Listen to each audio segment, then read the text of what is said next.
Jadi Anggri ini kakak kelas saya ya, dulu Wih. waktu di IF. Gitu, Kelihatan jadi kayak di kayak, kelas nggak? kenapa? Kelihatan kayak di kelas nggak? Kayak di kelas nggak katanya gitu. Oke, jadi Anggri ini saya coba kenalin sedikit gitu ya. Nanti juga Anggri akan memperkenalkan diri lebih jauh lah tentang detailnya, tapi saya coba kenalkan sedikit. Anggri dulu kuliah di IF, alumni gitu ya.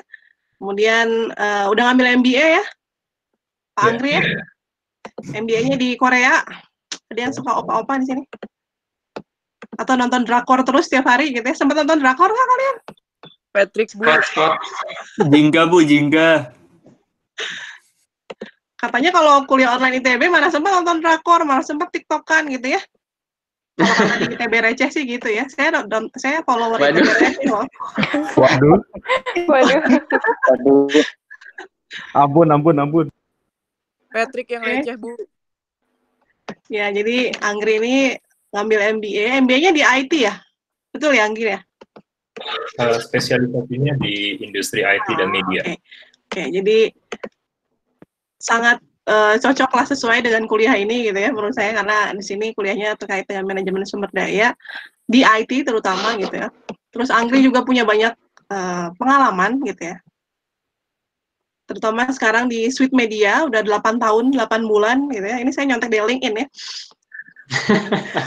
Sebagai co-founder dan CTO dan COO gitu.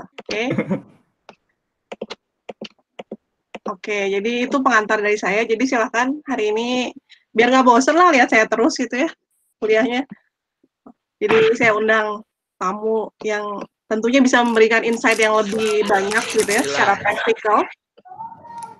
Jadi silahkan dimanfaatkan sesi ini sebaik mungkin. Nanti pesan dari Anggri tadi silahkan di videonya di show aja. Mungkin nanti nggak apa-apa di mute ketika Anggri memberikan sharing session gitu ya.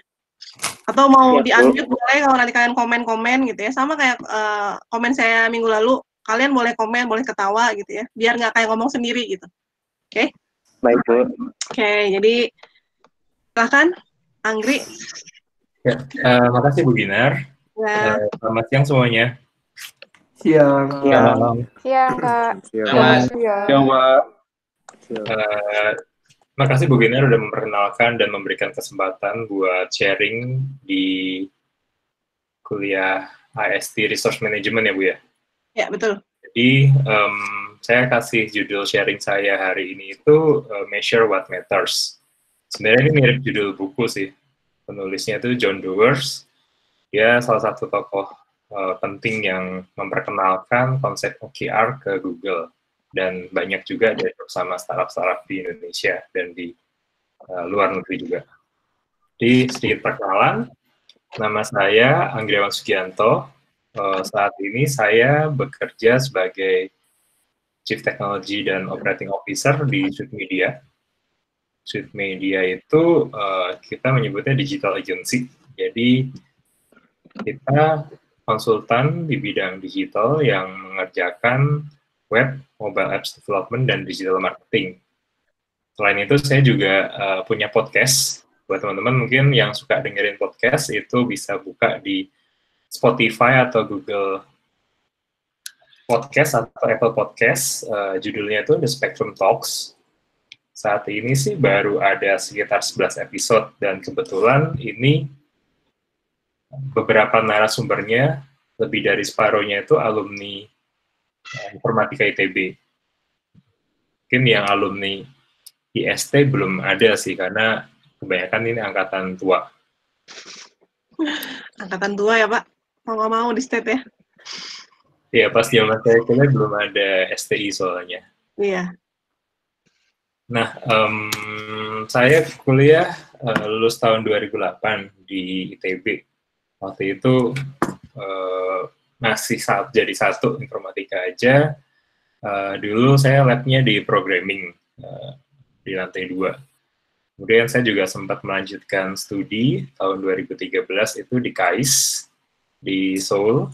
Waktu itu saya ambil kuliah bisnis manajemen dengan fokus di industri IT dan media. Nah, ini foto tim sekitar baru 60% dari tim Sweet Media. Ya, sebagai perkenalan aja. Kita juga ada beberapa alumni STI juga yang bekerja di Sweet Media. Dan sebagai sistem analis, kebanyakan sebagai sistem analis, tapi ada juga yang sebagai strategis, tapi saya lupa itu apakah udah STI atau masih F. Dulunya sih labnya SI. Nah, mungkin untuk membuka sharing saya hari ini, saya mau share soal quotes dari Elon Musk, yaitu every person in your company is a factor, and your progress is determined by the sum of all factors. Kalau di STI ngambil kuliah matematika vektor nggak? Nggak ada. Enggak. Oh, nggak ada. Paling di Nggak ada. dasar. Tapi ada kuliah kalkulus waktu TPB. Ya, TPB ada. Ya, TB. Semester 2. Nah, itu kan ada materi tentang vektor nggak? Apa sih yang bedain vektor sama skalar? Vektor ada arah. Satuan. Ya, jadi benar. Jadi vektor itu ada arahnya. Jadi ketika kita di suatu perusahaan, setiap orang itu kan pasti ada kontribusinya masing-masing ke perusahaan. Nah, kalau misalnya arahnya itu nggak sama, total kontribusinya itu nggak akan efektif. Jadi ini saya suka banget sama quotes Elon Musk ini, bahwa setiap orang itu ibarat vektor. Jadi kalau mau efektif, arahnya pun harus sama. Dan ini juga related sama goals. Jadi ketika kita di dalam suatu organisasi atau suatu perusahaan, pasti ada goals yang perlu kita setting terlebih dahulu. Atau mungkin objektif. Goals ini bisa berupa misalnya finansial, atau mungkin goals yang berupa kayak visi. Misalnya, visi kita ke depannya akan membawa perusahaan menjadi konsultan digital terbaik di Indonesia, contohnya. Kemudian apa saja sih yang harus dicapai. Dan biasanya tuh semakin spesifik suatu goal dan semakin sulit suatu goal, itu akan membuat goal tersebut itu makin semangat untuk dicapai gitu. Jadi kalau misalnya kebalikannya, ketika kita membuat suatu goal, terus goal itu tuh nggak susah, kemudian nggak spesifik, itu tuh akan membuat orang-orang jadi nggak perform. Jadi ini tuh hasil research bahwa semakin kita spesifik dan sulit dalam menentukan goal, maka semakin tinggi juga performance yang diharapkan bisa dicapai oleh tim member kita. Terus ini juga gimana sih caranya untuk ningkatin performance ketika goals yang kita set itu susah dan spesifik. Salah satunya itu dengan cara sering-sering memberikan feedback antara si leader dan si tim member. Nah, dari goal setting itu, sebenarnya langkah berikutnya apa gitu setelah kita menentukan goal setting. Nah, di kemarin Bu Ginar sempat share bahwa materi untuk hari ini itu terkait performance measurement ya. Jadi bagaimana kita mengukur kinerja resource sumber daya STI gitu, IST resource.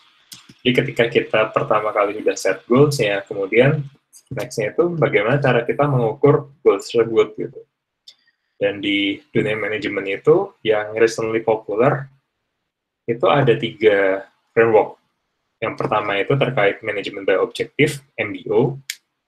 Kemudian yang kedua OKR, Objective and Key Results. Kemudian yang terakhir itu Balance Scorecard, BSC.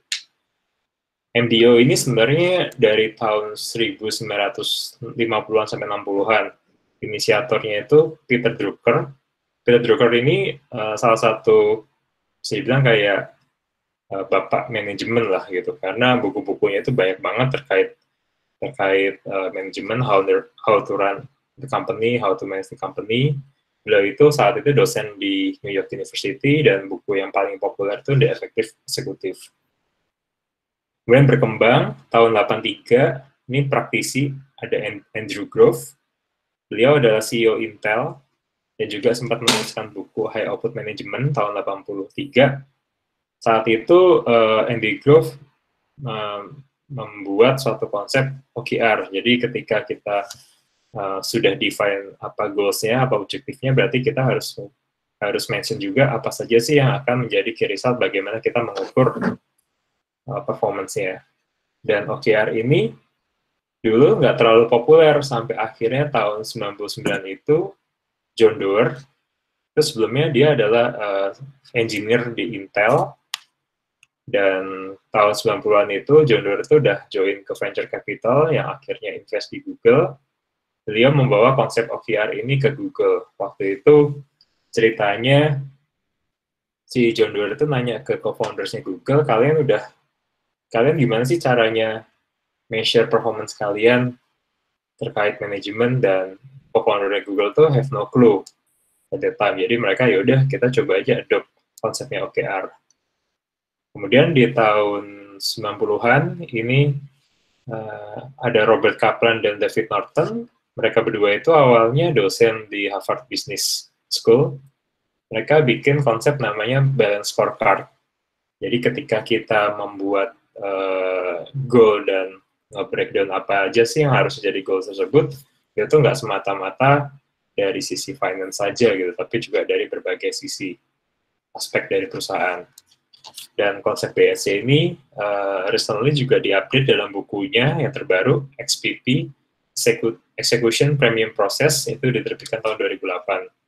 Tapi untuk di industri sendiri sih, 3 ini yang paling populer ya. Kalau di beberapa corporate, itu mungkin masih banyak yang pakainya MBO, Management by Objective.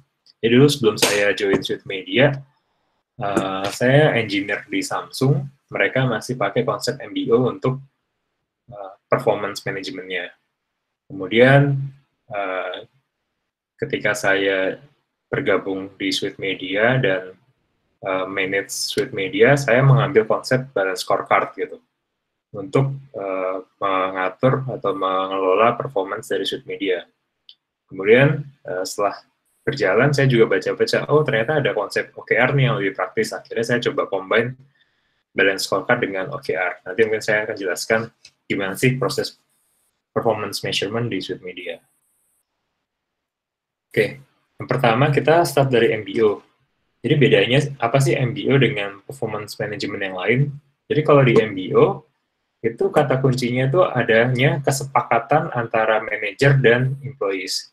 Jadi antara leader dan team member itu harus sepakat apa sih goals yang mau dicapai dan bagaimana kita akan memonitornya. Nah ini tuh mungkin kelihatannya simple ya, jadi kayak kita set dulu objektif dari organisasi atau perusahaan itu apa, kemudian diturunkan menjadi tujuan dari setiap employee atau setiap role, kemudian employee itu harus agree atau harus setuju bahwa oh ini akan menjadi KPI kita dalam 1 tahun ke depan. Kemudian kita monitor progresnya, lalu dijadikan bahan evaluasi untuk biasanya terkait performance assessment. Nah ini kelihatannya simpel, tapi memang kuncinya itu di nomor 3 ini, bagaimana meyakinkan bahwa si team member kita itu akan agree terhadap KPI yang sudah kita set up. Dan biasanya sih MBO ini prosesnya itu dilakukan evaluasinya itu setahun sekali atau paling sering setahun 2 kali. Nah, dari proses MBO ini kemudian juga berkembang, oh ini contoh-contohnya. Contoh dari management by objective nih, misalnya KPI buat company performance, menjadi market leader, atau achieve cash flow $500,000 per bulan, atau menjadi anggota dari Fortune 500. Atau kalau dari yang related sama teman-teman STI, misalnya buat product management atau product manager, biasanya grow subscriber revenue sampai misalnya 20%, atau maintain net promoter score sampai di atas 80. Ini contoh-contoh dari KPI yang biasa di-set di management by objective. Nah, kemudian berkembang ke konsep OKR, yang mana ini dipopulerkan oleh Andy Grove, CEO Intel, kemudian dibawa ke Google oleh John Doerr tahun 90-an, 99. Jadi kalau OKR itu intinya ada 2 part, ada objektif, ada key results. objektif ini hal-hal yang sifatnya itu biasanya kualitatif dan ambisius. Jadi objektif ini sebagai kayak arahnya itu mau kemana sih gitu. Apa sih yang mau dicapai gitu. Dan biasanya tuh objektif itu terkait sama achievement apa saja yang mau perusahaan ini capai, yang mau setiap role dalam perusahaan itu akan capai. Dan biasanya untuk setiap perusahaan atau setiap role di dalam perusahaan tersebut itu ada 3-5 objektif. Dan kemudian dari setiap objektif ini memiliki key results. Jadi kalau tadi objektif itu arahnya kemana, key result itu tuh lebih ke bagaimana kita mengukur progres kita untuk ke arah tersebut. Gitu.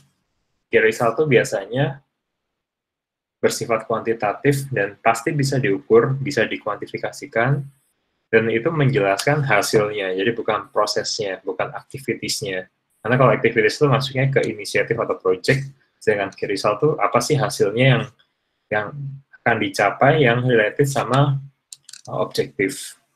Dan biasanya untuk setiap objektif itu akan ada 3-5 key results. Nah, bedanya terus kemudian kalau tadi itu MBO itu jarang sekali yang kita publish gitu. Jadi pengalaman saya ketika di tempat kerja pertama saya, itu semua KPI itu tuh hanya diketahui oleh manajer dan saya gitu. Saya dan manajer saya. Jadi kayak KPI saya untuk tahun depan tuh apa aja sih. Nah bedanya itu dengan OKR itu biasanya ditaruhnya di publik. Jadi setiap orang tuh tahu, oh divisi lain itu sebenarnya objektifnya ini loh, key result mereka apa aja. Karena ini untuk memberitahukan bahwa apa aja sih yang penting dan bagaimana kita akan mengukur diri kita menuju ke sana. Dan biasanya karena tadi itu OKR sifatnya biasanya ambisius, jadi nilai yang bagus tuh sebenarnya bukan selalu 100%, tapi sebenarnya di 60-70%. Jadi misalnya saya ngeset tim sales saya, misalnya sebulan harus achieve 1,5 miliar per tim gitu, per quarter misalnya. Jadi sebenarnya ketika saya pakai konsep ambisius atau stretch goals, ketika itu dicapai 70%, itu sudah bisa dibilang cukup bagus gitu. Tapi ketika bisa sampai 100%, berarti itu outstanding.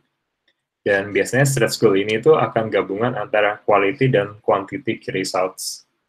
Contohnya quality misalnya ketika kita punya project-nya harus on time dan secara quality nggak ada bug-nya.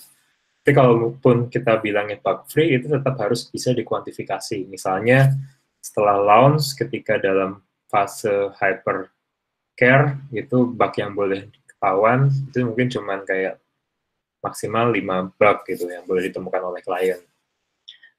Terus bedanya lagi dengan MBO, kalau MBO tadi itu seringnya setahun sekali, kalau OKR ini itu paling jarang itu quarterly. Jadi minimal itu dilakukan evaluasi tiap quarter, dan setiap quarter itu bisa jadi kayak OKR-nya itu berbeda.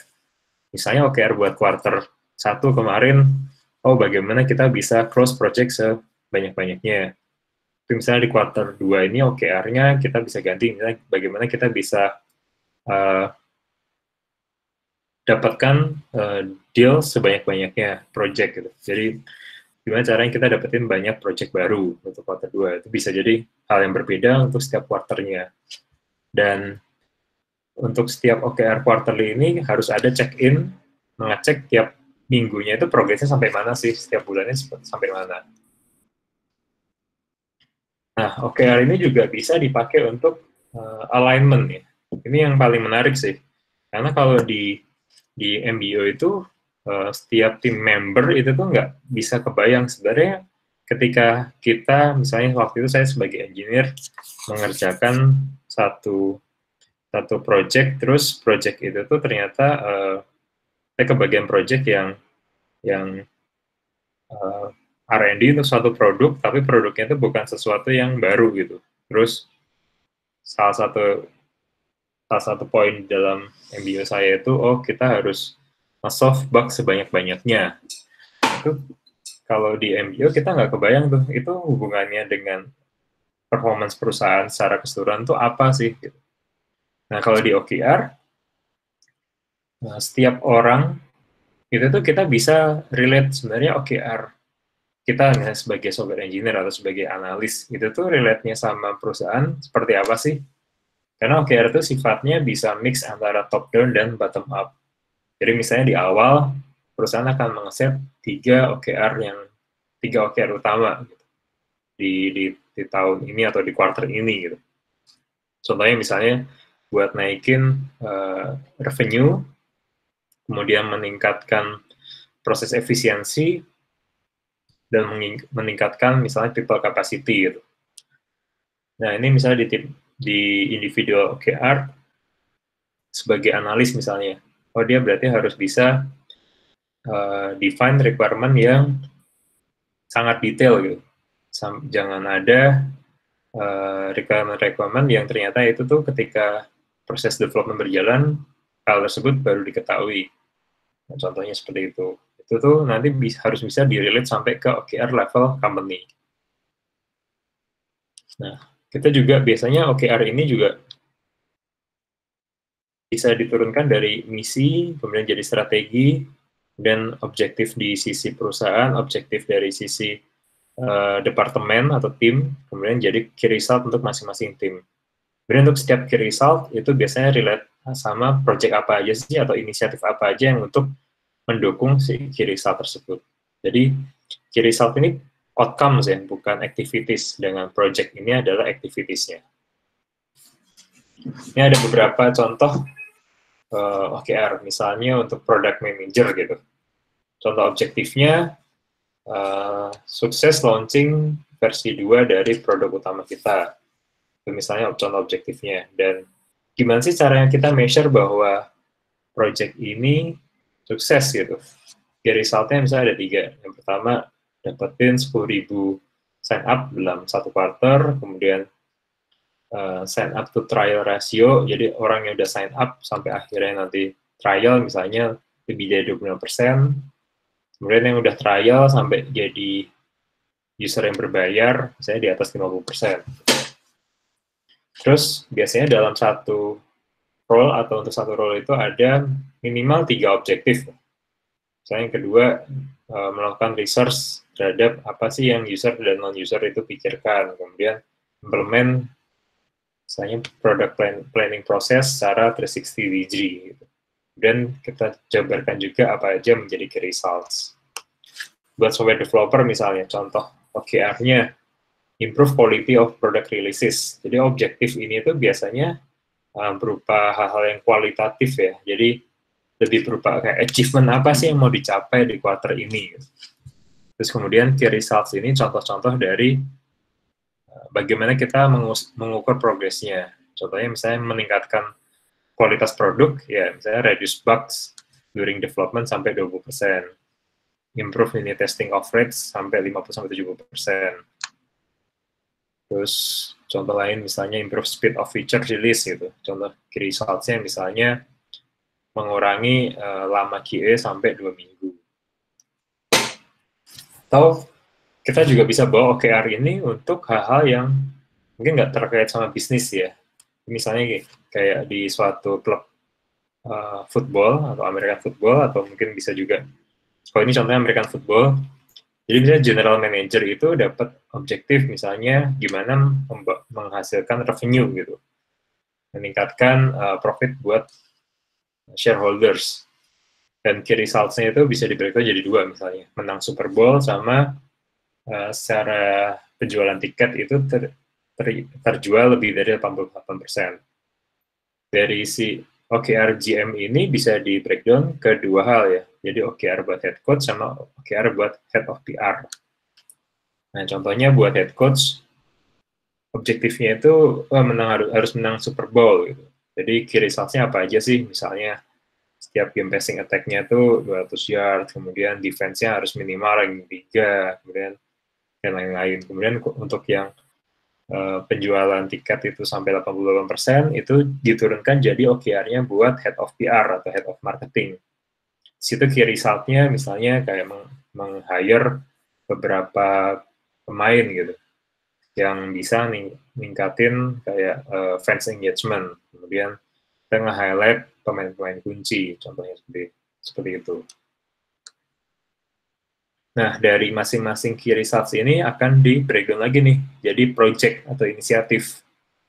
Contohnya misalnya ini untuk biar game passing attack-nya itu bisa tinggi, berarti harus latihan nih di offense-nya apa aja, kemudian defense-nya apa aja yang harus dilatih.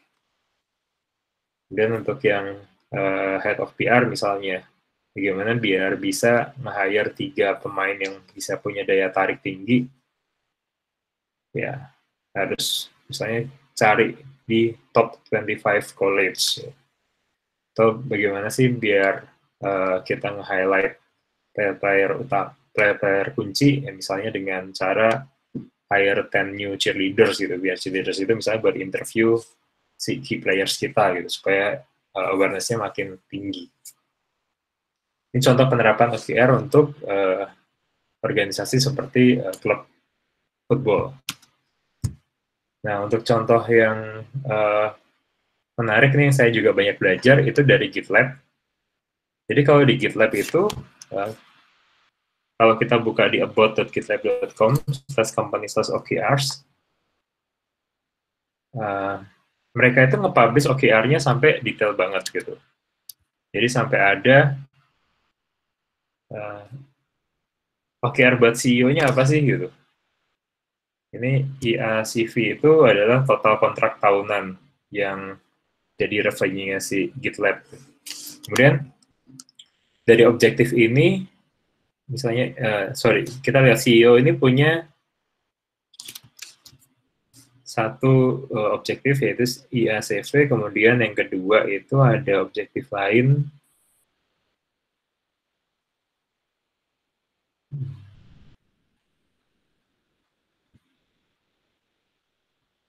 Nih, popular next generation product. Berarti yang pertama tadi terkait financial, yang kedua ini terkait product development-nya. Kemudian yang ketiga, great team, jadi terkait team engagement atau people capacity.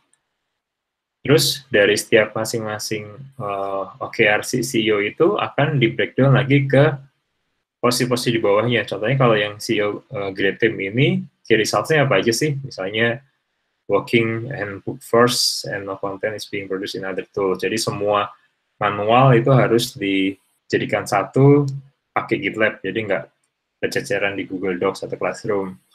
Kemudian punya 7 sertifikasi online untuk semua community member. Kemudian ada 200 sertifikasi yang diselesaikan oleh middle manager-nya GitLab. Nah, ini diturunkan lagi nih nanti ke OKR-nya buat direktur People Operation atau Direktur HR, terus ada diturunkan ke VP Recruitment, diturunkan ke Executive VP Engineering juga, dan seterusnya. Jadi OKR itu bisa kayak harus inline nih. Ini sebenarnya kalau kita gambarkan secara visual, itu bentuknya nanti seperti ini nih, seperti piramida sebenarnya. Jadi yang company-wide objektif itu bisa jadi itu CEO objektifnya, kemudian itu akan quote-unquote diturunkan ke OKR untuk masing-masing eksekutifnya. Bisa jadi ke chief yang lain, atau ke VP yang lain, atau ke head yang lain. Itu.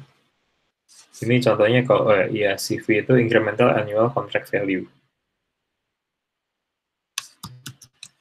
Nah, tadi kita pertama udah belajar MBO, kemudian kita juga belajar OKR.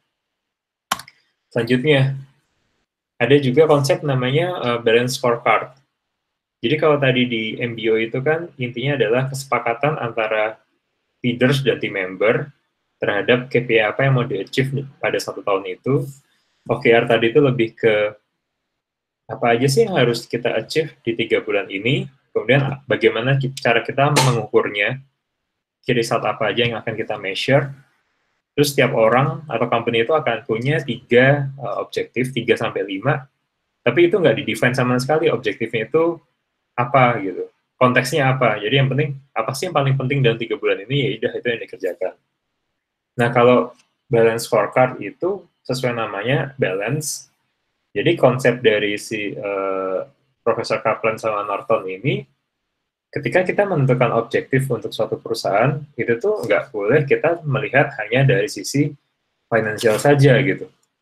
Tapi harus dari 4 sisi, yaitu financial perspective, customer perspective, internal business perspective, dan innovation and learning perspective. Jadi kalau financial perspective misalnya, kita targetnya harus dapetin revenue sekian gitu. Kalau tadi kayak GitLab itu buat ningkatin si IACV-nya. Kemudian kalau customer perspective misalnya, gimana sih penilaian customer kita terhadap kita. Misalnya kita bisa pakai key results-nya misalnya Net Promoter Score, harus di atas 80 misalnya. Kemudian ada internal business process. Ini bagaimana cara kita mendeliver value itu supaya kita bisa excellent di sana. Contohnya misalnya, tiap pengerjaan project harus on time gitu. Dan keempat, ini terkait ke internal learning, innovation and learning perspective. Bagaimana ketika kita udah deliver value gitu ke customer kita, dan kita juga harus tetap upgrade gitu, learning. Terus BSC ini juga secara strategi bagus. Kemudian si Profesor Kaplan sama Norton ini, mereka melihat kayaknya masih bisa diimprove nih. Karena kebanyakan organisasi atau company itu biasanya udah punya strategi yang bagus, tapi eksekusinya itu jelek gitu. Nah, jadi dibikinlah kayak satu framework baru. Jadi kalau profesor-profesor di business school itu biasanya suka banget kayak bikin-bikin framework seperti ini gitu. Jadi mereka bikin satu konsep execution premium process, gimana kita biar aligning antara strategic plan kita dengan operational plan kita. Bagaimana kita harus memonitor dan execute setiap strategi yang udah kita bikin. Ini lebih detailnya. Jadi strategi yang udah kita bikin tadi ada strategi map, balance scorecard, kemudian kita butuh budget berapa, strategic expense itu berapa, dan dari situ nanti gimana itu bisa ditranslate sebagai operational plan supaya strategi yang udah kita bikin itu bisa well executed. Nah, ini contoh-contoh BSC. Jadi kalau ini yang construction company, kita punya organisasi, kita udah punya visinya itu apa sih? Misalnya jadi industry leader gitu. Dan strateginya apa aja? Ini kita breakdown nih jadi 4 perspektif. Pertama finansial, misalnya untuk meningkatkan return on capital employed, atau meningkatkan cash flow. Kemudian kalau dari customer misalnya, kita pengen perusahaan kita misalnya punya competitive pricing gitu. Kemudian kalau di internal business process, misalnya gimana kita meningkatkan quality service. Kemudian di growth, itu yang diukur misalnya continuous improvement, atau mungkin berapa banyak sih employee yang suggest, atau mungkin revenue per employee. Nah, ini contoh kedua misalnya di industri otomotif. Ini contohnya tadi, kalau kita lihat financial perspektifnya misalnya punya objektif meningkatin revenue growth tambah 25% per tahun. Kemudian customer satisfaction-nya harus di atas 90%. Kemudian cross-sell rasionya misalnya bisa 2,5. Kemudian ini kayak untuk organization-nya human capital readiness 100%. Jadi semua timnya itu hands-on ke project misalnya. Nah, ini contoh BSC yang sudah dilengkapi dengan sampai ke project apa aja sih yang akan dikerjakan untuk achieve si measure ini. Jadi kalau dengan OKR tadi, sebenarnya ini mirip banget. Jadi objektif di BSC itu bisa sama dengan objektif di OKR.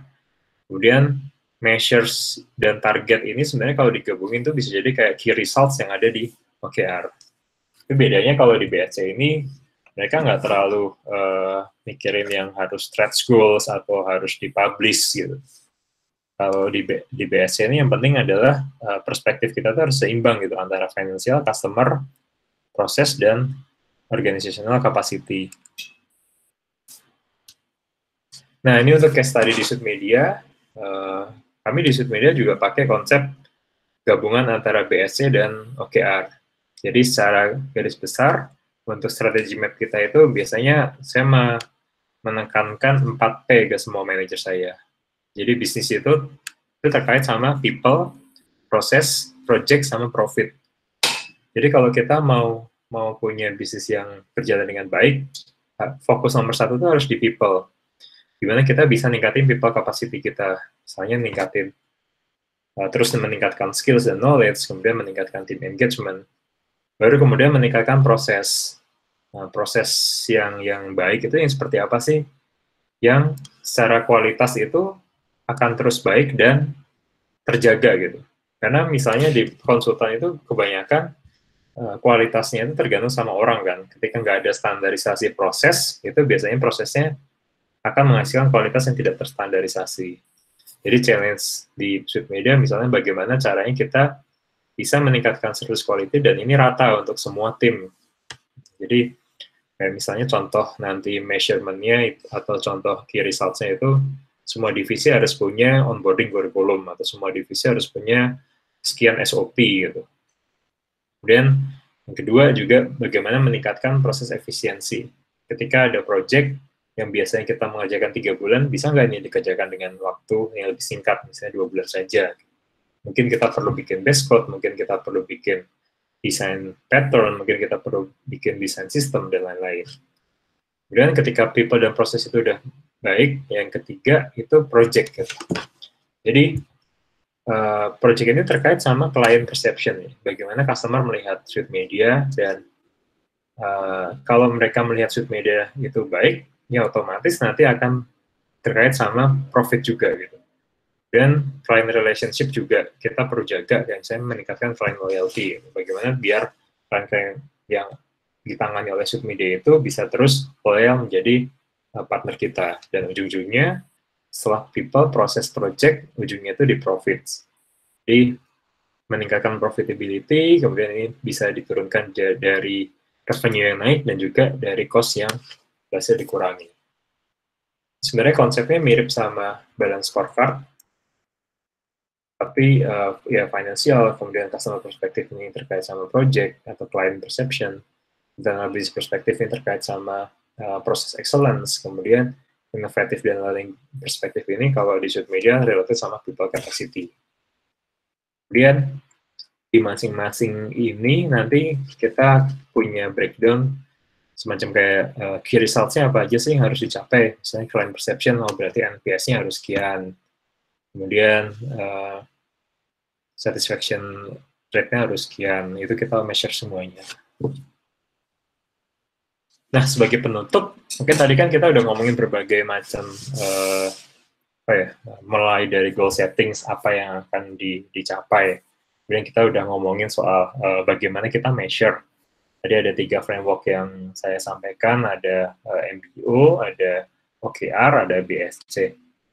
Nah, yang paling penting itu sebenarnya ketika kita mengerjakan sesuatu, baik itu untuk personal maupun untuk perusahaan, itu adalah purpose atau why. Kenapa sih kita melakukan apa yang kita kerjakan sekarang? Jadi kalau di sini, people, process, project, profit, biasanya saya tambahin satu lagi, purpose. Itu related sama visi. Kenapa? Karena ketika kita berorganisasi, baik itu di perusahaan maupun di non-profit, yang akan menggerakkan setiap tim member kita itu adalah sebenarnya si why ini. Kenapa sih gitu? Dan ketika kita jualan ke klien pun, itu klien biasanya akan hire Sweet Media karena faktor why ini. Kenapa sih Sweet Media itu ada gitu? Kenapa kok kita bergerak di bidang digital yang akan combining antara creativity dengan teknologi? Nah, ini yang paling penting sih, karena kalau kita motivasinya itu salah, biasanya nanti ke depannya itu nggak akan maksimal. Tapi ketika kita punya motivasi yang firm, untuk masalah how dan what-nya itu nggak akan susah. Dan terakhir, ini saya nge-quote dari Peter Drucker. Jadi strategi itu sebenarnya komoditi, karena semua orang itu bisa bikin. Yang paling penting itu adalah eksekusi. Eksekusi itu art-nya di sana. Nah, kurang lebih begitu untuk sharing saya siang ini. Mungkin dari teman-teman ada yang mau ditanyakan? Oke, silakan kalau ada mau tanya. Izin bertanya, Kak. Ya. Perkenalkan dulu ya. Saya Ardi dengan NIM 1821804. Sebenarnya ada nggak sih kayak apa sih namanya nih objective and key result yang maintain gitu, yang maintain service yang udah ada. Kan kalau aku lihat kan kayaknya ada yang increase revenue, kalau enggak improve apa gitu atau reduce cost gitu kan. Pernah nggak sih ngeliat yang apa sih yang maintain gitu sesuatu yang sebenarnya udah bagus banget gitu loh? Maksudnya maintain itu kita hanya ya menjaga aja sih itunya sistem yang sebenarnya udah dibikin sama atasan kita gitu misalnya. Oke. Aku jawab langsung ya. Ya, langsung aja. Ini pertanyaannya, jadi kalau untuk OKR itu memang karakteristiknya adalah stretch goal, gitu.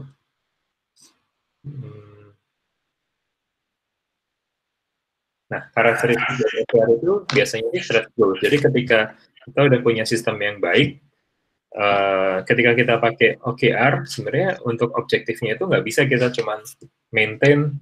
Misalnya kita udah punya customer itu ada 100 gitu. Kita nggak bisa kayak maintain customer itu tetap 100, enggak gitu. Tapi kita misalnya bikin stretch goal, misalnya customer-nya jumlahnya ada 120 gitu. Atau kalau ngomongin suatu aplikasi, bisa ada aplikasi yang udah berjalan dan nggak ada bug-nya sama sekali. Ya, untuk yang jadi OKR itu nggak boleh kayak, oh ini maintain supaya nggak ada bug-nya. Karena hal itu nggak terkait sama achievement. Jadi biasanya hal seperti itu nggak akan masuk di OKR. Gitu. Cukup menjawab nggak, Hadi? Cukup menjawab, Kak. Makasih ya, Kak. Ya.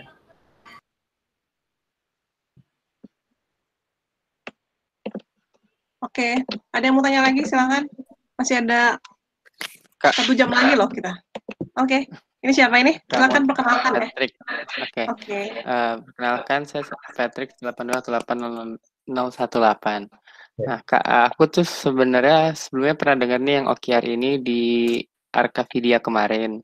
Nah, terus tuh di situ waktu itu kami saya divisi gala dinner, terus tuh ada kesulitan buat ngerumusin key result dari penonton terhibur. Nah, kira-kira ada nggak sih, Kak, tips-tips gitu gimana buat ngekuantifikasi hal-hal yang kualitatif di objektif ini? Ya. Gitu. Makasih, Kak. Oke, bagus pertanyaannya, bagaimana kita mengkuantifikasi sesuatu yang sifatnya itu kualitatif kan? Jadi kayak contoh kualitatifnya gimana penonton itu terhibur. Tapi kalau misalnya di sisi bisnis suite media itu bagaimana customer saya itu satisfied gitu terhadap project-project kami gitu. Jadi salah satu caranya itu dengan kita membuat survei. Jadi kita tanyakan survei ke peserta atau mungkin ke customer. Kalau survei yang biasanya suite media lakukan itu relatif sama Net Promoter Scores. Jadi pertanyaan kuncinya ini cuma satu. Seberapa mungkin Anda akan merekomendasikan suite media sebagai klien ke teman-teman Anda? Atau mungkin kalau misalnya terkait sama event, contohnya misalnya kemarin ketika kami bikin tim outing ke Bali, itu pertanyaan setelah tim outing tersebut yang saya share ke tim member itu, seberapakah mungkin kamu akan menceritakan pengalaman outingmu ke rekan-rekanmu yang lain. Karena konsep Net Promoter Scores ini ketika kita udah merekomendasikan suatu service atau menceritakan suatu pengalaman ke orang lain, berarti kan si pencerita itu atau si customer itu berarti sudah satisfied kan. Dan biasanya itu kalau konsepnya NPS itu kita kasih skor antara 0 sampai 10. Jadi 0 itu not likely at all, sedangkan 10 itu tuh very likely. Jadi yang kita hitung itu cuman yang ngasih nilai 9 dan 10. Jadi 9 dan 10 itu istilahnya itu kayak positive promoter, sedangkan 7 dan 8 itu biasanya netral, tapi kalau ada yang ngasih angka 6 dan ke bawah, itu tuh detractor atau pengurang. Gitu. Jadi kita hitung berapa banyak sih yang ngasih 9 dan 10 gitu ketika kita nanya akan menceritakan tentang Sweet Media ke rekan-rekan bisnisnya gitu. Dan kita hitung juga yang ngasih nilai 0 sampai 6 gitu. Berapa banyak sih yang ngasih 0 sampai 6, berarti itu mereka akan ngomongin jelek gitu tentang Sweet Media. Biasanya kayak gitu. Dengan 7, 8 itu biasanya netral. Nah, itu contohnya. Jadi kalau misalnya buat eventnya, biasanya kayak kita bikin survei seberapa, kalau pertanyaan standar kan biasanya gini, seberapa puas dengan konsep acaranya, kemudian di breakdown lagi kayak seberapa puas dengan si kualitas pembicara gitu. Cuman biasanya itu ada satu pertanyaan pamungkas, itu kayak seberapa mungkin kamu akan menceritakan atau mungkin akan sharing pengalaman di event tersebut ke orang lain gitu. Karena itu biasanya akan merangkum garis besar keseluruhan ya, dibandingin seberapa puas Anda dengan experience ini gitu. Kalau lebih sih begitu sih, Patrick. Semoga menjawab ya. Oke, ya makasih Kak jawabannya. Oke. Kayak di warung Padang gitu kali ya, Anggi ya. Kalau puas beritahu teman, kalau tidak puas beritahu kami gitu ya, betul ya? Belum pernah lihat sih, Pak. Di warteg kalian nggak ada, di itu Chris Bar nggak ada kayak gitu. Oke, next. Siapa lagi yang mau tanya? Saya Bu, izin bertanya. Ya, coba duluan deh. Yang perempuan dulu deh, ya. Oke. Salsabila dulu, baru nanti Naufal ya. Oke. Oke, jadi kenalin Kak, nama saya Salsa. Halo Salsa. Mau bertanya nih. Jadi sebenarnya kayak OKR, BSC dan hal-hal yang menyangkut target dari performance suatu perusahaan itu tuh siapa sih yang menentukan?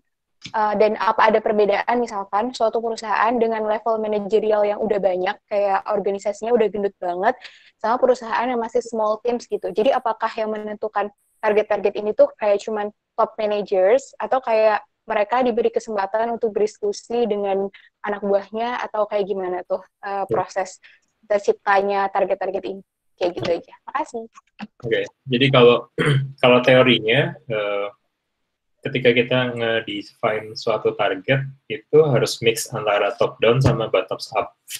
Jadi kalau di slide yang tadi kan ada piramida nih. Jadi untuk pertama itu pasti ada target atau objektif dari level perusahaan dulu. Dan ini di-define oleh top management gitu. Kalau di Sweet Media misalnya di-define oleh board, oleh semua chief. Nah, ketika objektif ini udah terbentuk, biasanya akan kita share ke team member dan ke manager gitu. Ke manager, ini objektif kita loh, kalian bisa support apa gitu. Nah, idealnya gitu. Jadi ada kontribusi juga dari bawah ke atas.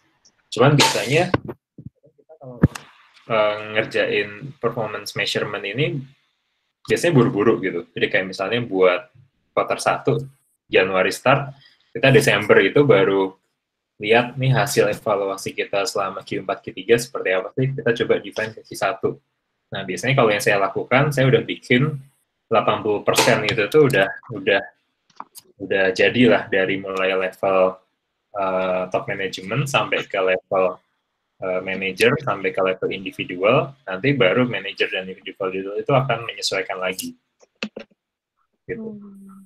Nah, kalau ditanya, sebenarnya paling cepat yang mana, jelas top down itu paling cepat gitu.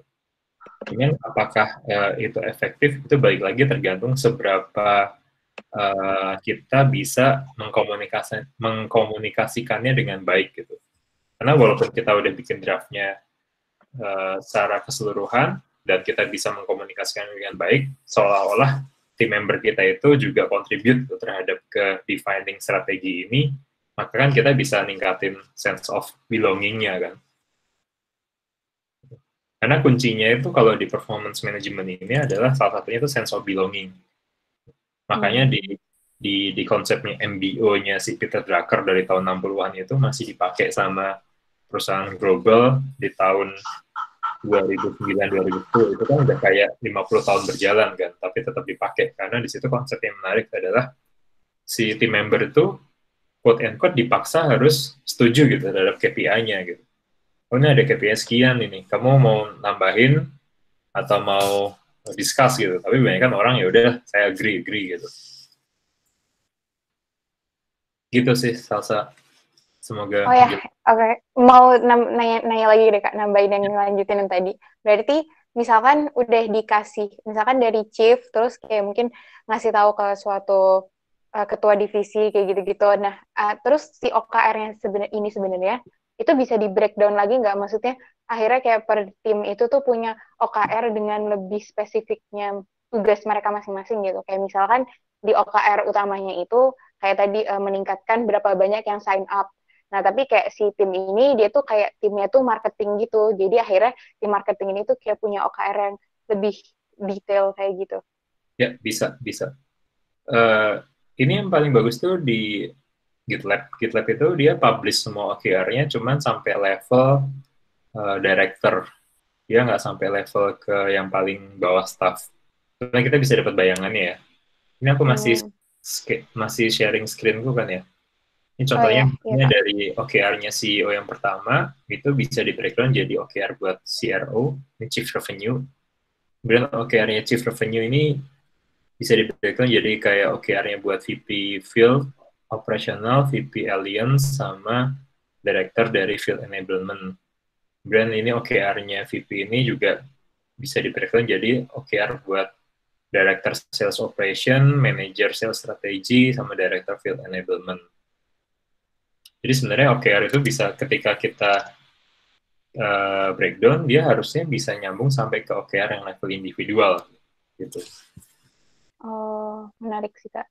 Soalnya kalau misalkan di maksudnya kayak dari kepanitiaan yang saya ikutin, itu tuh kadang-kadang agak ngerasa aneh gitu di middle management, kayak misalkan saya dapat tanggung jawab buat jadi ketua bidang, tapi di bawah saya itu masih ada divisi, di atas saya itu masih ada ketua gitu, dan ternyata mungkin misinya di situ kali ya, maksudnya saya merasa kayak mungkin belum ngasih kebebasan buat ketua-ketua divisi di bawah untuk kayak ngembangin OKR-nya menjadi lebih spesifik atas tugas masing-masing gitu, supaya kayak masing-masing itu tuh makin jelas kerjanya gitu.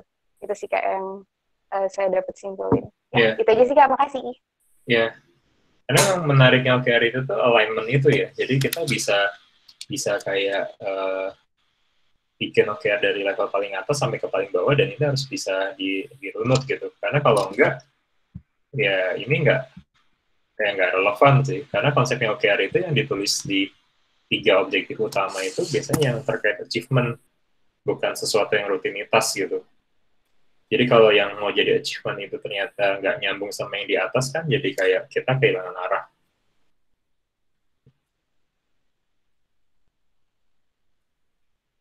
Tadi ada pertanyaan lain dari siapa ya tadi? Oke, Salsa udah ya? Novel, silakan. Udah Ibu. Ya, bentar Bu. Jadi saya mau tanya yang simpel aja sih, yang tadi yang di itu tadi yang mau tanya apa sih contoh konkretnya aja sih, outcome describe sama outcome state future itu tadi yang slide 8 atau ya? Ya ini ya. Slide 9. Nah, sini describing outcome sama describing future state. Nah, di sini kan tadi katanya outcome itu bukan activity kan? Yep. Yang konkret outcome tuh contohnya kayak apa gitu aja sih? Ya, ini ya, misalnya nih. Ini kalau OKR buat software developer misalnya. Sebentar. Ini kan objektifnya itu improve application performance. Nah, key results-nya, outcome-nya apa sih? Pertama, misalnya API response-nya harus kurang dari 4 detik. Kemudian average response time-nya kurang dari 450 millisecond. Kemudian code review-nya itu waktu yang diperlukan harus berkurang separuh. Nah, ini kan key result semua kan. Nah, nanti inisiatif atau project-nya itu baru bisa macam-macam.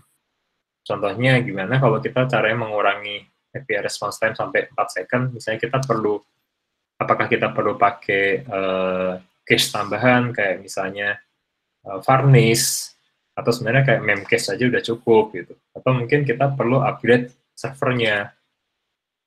Kemudian kalau untuk application response time, misalnya project-projectnya apa aja sih, inisiatifnya apa aja, misalnya kita harus install APM gitu, New Relic APM buat kita monitor. Dan ternyata ini ada query yang perlu kita optimasi gitu, jadi kita optimasi database query. Terus project apa lagi sih, atau inisiatif apa lagi yang bisa kita lakukan untuk achieve key result ini. Kemudian yang ketiga, misalnya ini contohnya untuk mengurangi code review. Apa sih yang perlu kita lakukan? Misalnya, perlu misalnya dokumentasi teknis gitu. Jadi si inisiatifnya misalnya contohnya membuat dokumentasi teknis supaya mudah dipahami, atau mungkin membuat test case yang lebih lengkap gitu. Nah, lebih seperti itu. Oh, berarti tadi itu yang outcome step di future itu berarti project-nya ya, Kak? Yang maksudnya Bukan project-nya. Kalau feature state-nya itu adalah ini nih, objektifnya. Jadi, performance aplikasi ini akan meningkat gitu. Oke. Jadi ini sesuatu yang kualitatif kan. Jadi feature state-nya ini, misalnya initial state-nya sekarang aplikasinya lemot nih. Terus kita bikin OKR, itu objektifnya adalah meningkatkan application performance-nya. Dan gimana sih kita cara ngukur meningkatkan application performance? Misalnya kayak, API response time-nya harus 4 second, kemudian application response time-nya 450 millisecond, code review-nya harus lebih cepat. Gitu. Nah, sedangkan project atau inisiatif itu tuh, kayak bagaimana kita akan achieve key result tersebut. Ini saya kasih contoh yang di sini. Misalnya ini case study buat perusahaan mobile service provider ya. Ini misalnya targetnya adalah meningkatin net profit 5% per tahun. Kemudian cost down operasionalnya 3% per tahun. Kemudian ningkatin revenue di target marketnya misalnya 12% per tahun. Nah, apa aja sih project atau inisiatifnya yang mau di-achieve? Misalnya bikin financial accounting system yang baru, kemudian billingnya kita sederhanakan.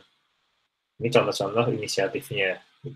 Jangan kalau ini kita terapkan sebagai OKR, objektifnya misalnya meningkatkan profitability.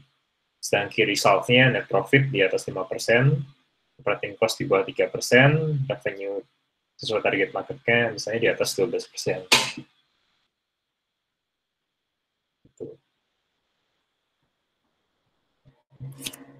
Oke, makasih. Oke, sama-sama. Oke, next. Ada yang masih mau tanya? Masih banyak waktu nih. Mau tanya lagi?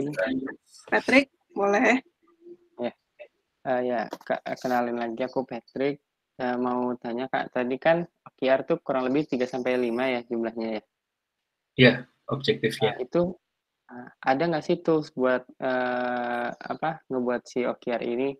Kayak misalnya tadi pertanyaannya Hardi itu kan misalnya udah bagus nih, udah tinggal di maintain misalnya. Tapi gimana sih caranya kita nganalisa, kira-kira tuh sebenarnya bagian ini masih bisa ditingkatin, bagian ini bisa ditingkatin, jadi akhirnya bisa masuk ke OKR. Juga berlaku buat kayak perusahaan yang masih baru kan dia butuh banyak kebutuhan. Nah itu gimana sih? Ada tools nggak buat, prioritasin ini dulu buat dijadiin OKR? Masih Kak. Kalau pertanyaannya itu tools, jadi kayak alat buat mencatatnya, biasanya sih pakai Google Sheet pun bisa. Tapi kalau misalnya mau yang sophisticated tuh ada kayak Betterworks atau Perdue, atau kalian bisa cari kayak OKR software, itu banyak aplikasi web based gitu. Nah, cuman kalau untuk menentukan apa sih yang sebaiknya jadi objektif gitu untuk perusahaan baru gitu. Gak cuma perusahaan baru sih, perusahaan yang berkembang pun biasanya kayak kan banyak maunya. Tapi ketika kita punya banyak mau, kita kan harus melihat juga resource kita itu seberapa besar, tim kita seberapa besar. Mau nggak mau kita harus prioritasin kan. Nah, untuk prioritasin itu sebenarnya rumusnya gampang sih cari mana yang effortnya itu sekecil-kecilnya tapi impact-nya sebesar-besarnya. Gitu. Dan kalau untuk perusahaan baru atau perusahaan ya ujung-ujungnya pasti yang harus jadi OKR itu revenue atau profit. Itu pasti harus nomor satu. Mungkin kalau perusahaan-perusahaan yang agak aneh aja yang misalnya nggak harus nyari profit, tapi yang penting terus merchandising volume dulu gitu. Kayak perusahaan-perusahaan e-money yang mereka ngasih promo cashback 70%, 60% gitu. Karena mereka mungkin di OKR-nya itu bukan ngejar revenue atau ngejar profit, tapi ngejar jumlah transaksi gitu. Karena jumlah transaksi itu bisa di-convert jadi berapa sih valuasi perusahaan mereka, dan itu akan berpengaruh ke fundraising tahap berikutnya. Dan hal seperti ini bisa jadi berubah setiap quarter. Misalnya, quarter 1 kemarin targetnya GMV, kemudian quarter 2 ini karena ada pandemik yang menyebabkan economic slowdown, ya udah tuh diganti. Jadi OKR-nya quarter 2 ini pakainya ngejar revenue, itu bisa juga gitu. Jadi kayak menentukan mana objektif yang harus kita capai, itu balik lagi sih tergantung sebenarnya yang dicari oleh perusahaan itu sekarang apa sih yang paling utama gitu. Apakah ngejar revenue, apakah ngejar profit, atau malah cuma ngejar GMV gitu. Semoga jelas ya. Oh ya, mantap Kak. Mau tanya lagi boleh nggak Kak? Ya, silakan. Nih kalau dari Kakak sendiri ini kan awalnya berarti Sudmedia nih misalnya awalnya ngasih OKR nih di kuartal pertama tahun 2020 ini. Terus kan tiba-tiba ini ada COVID ini. Itu Kakak langsung rumusin OKR baru untuk menanggapi COVID ini atau nunggu kuartal keduanya, Kak? Ya, ini pertanyaan bagus. Jadi, kalau yang kami lakukan kemarin, jadi kita bikin strategi ini tuh di Desember, akhir perumusannya, kemudian saya sounding ke semua manajer dan tim itu di awal Januari. Nah, ketika ngelihat ada kondisi sekarang itu ya economic slowdown, akhirnya kita adjust, dan adjustment-nya itu lebih ke key results-nya. Kalau pengalaman saya ya, yang saya lakukan adalah saya nggak adjust objektifnya, tapi saya adjust key results-nya. Jadi kayak misalnya untuk profitability, instead of saya ngejar gross profit margin yang tinggi, saya mikir, oh yang penting sekarang bukan ngejar profit margin gitu. Kita turunin profit marginnya, yang penting kita secure project sebanyak-banyaknya, biar perusahaan itu dapat project yang cukup optimal, supaya tim saya itu, misalnya 3 bulan ke depan nggak ada project baru, itu semuanya dapat kerjaan.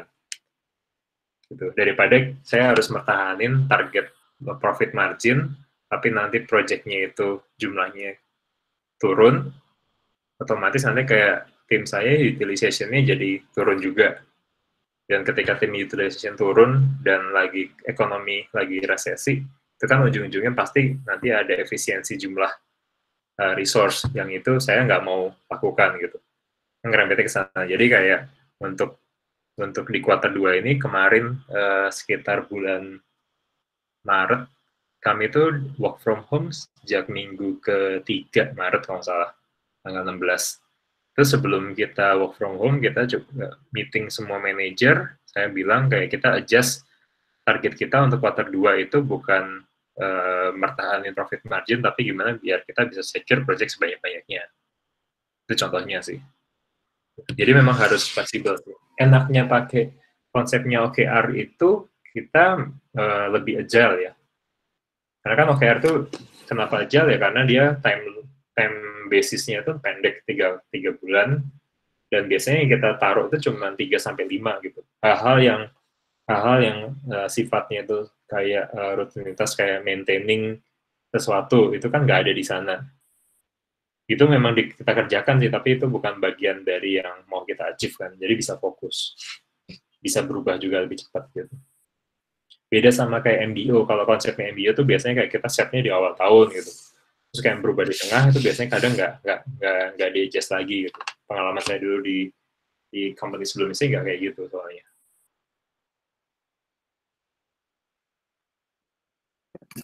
Oke, makasih Kak jawabannya. Sama. Oke. Ada pertanyaan lagi yang lain? Patrick udah dapat payung tuh, udah 3 pertanyaannya. Saya mau tanya lagi, boleh, Bu? Boleh, Masa? boleh. Ya.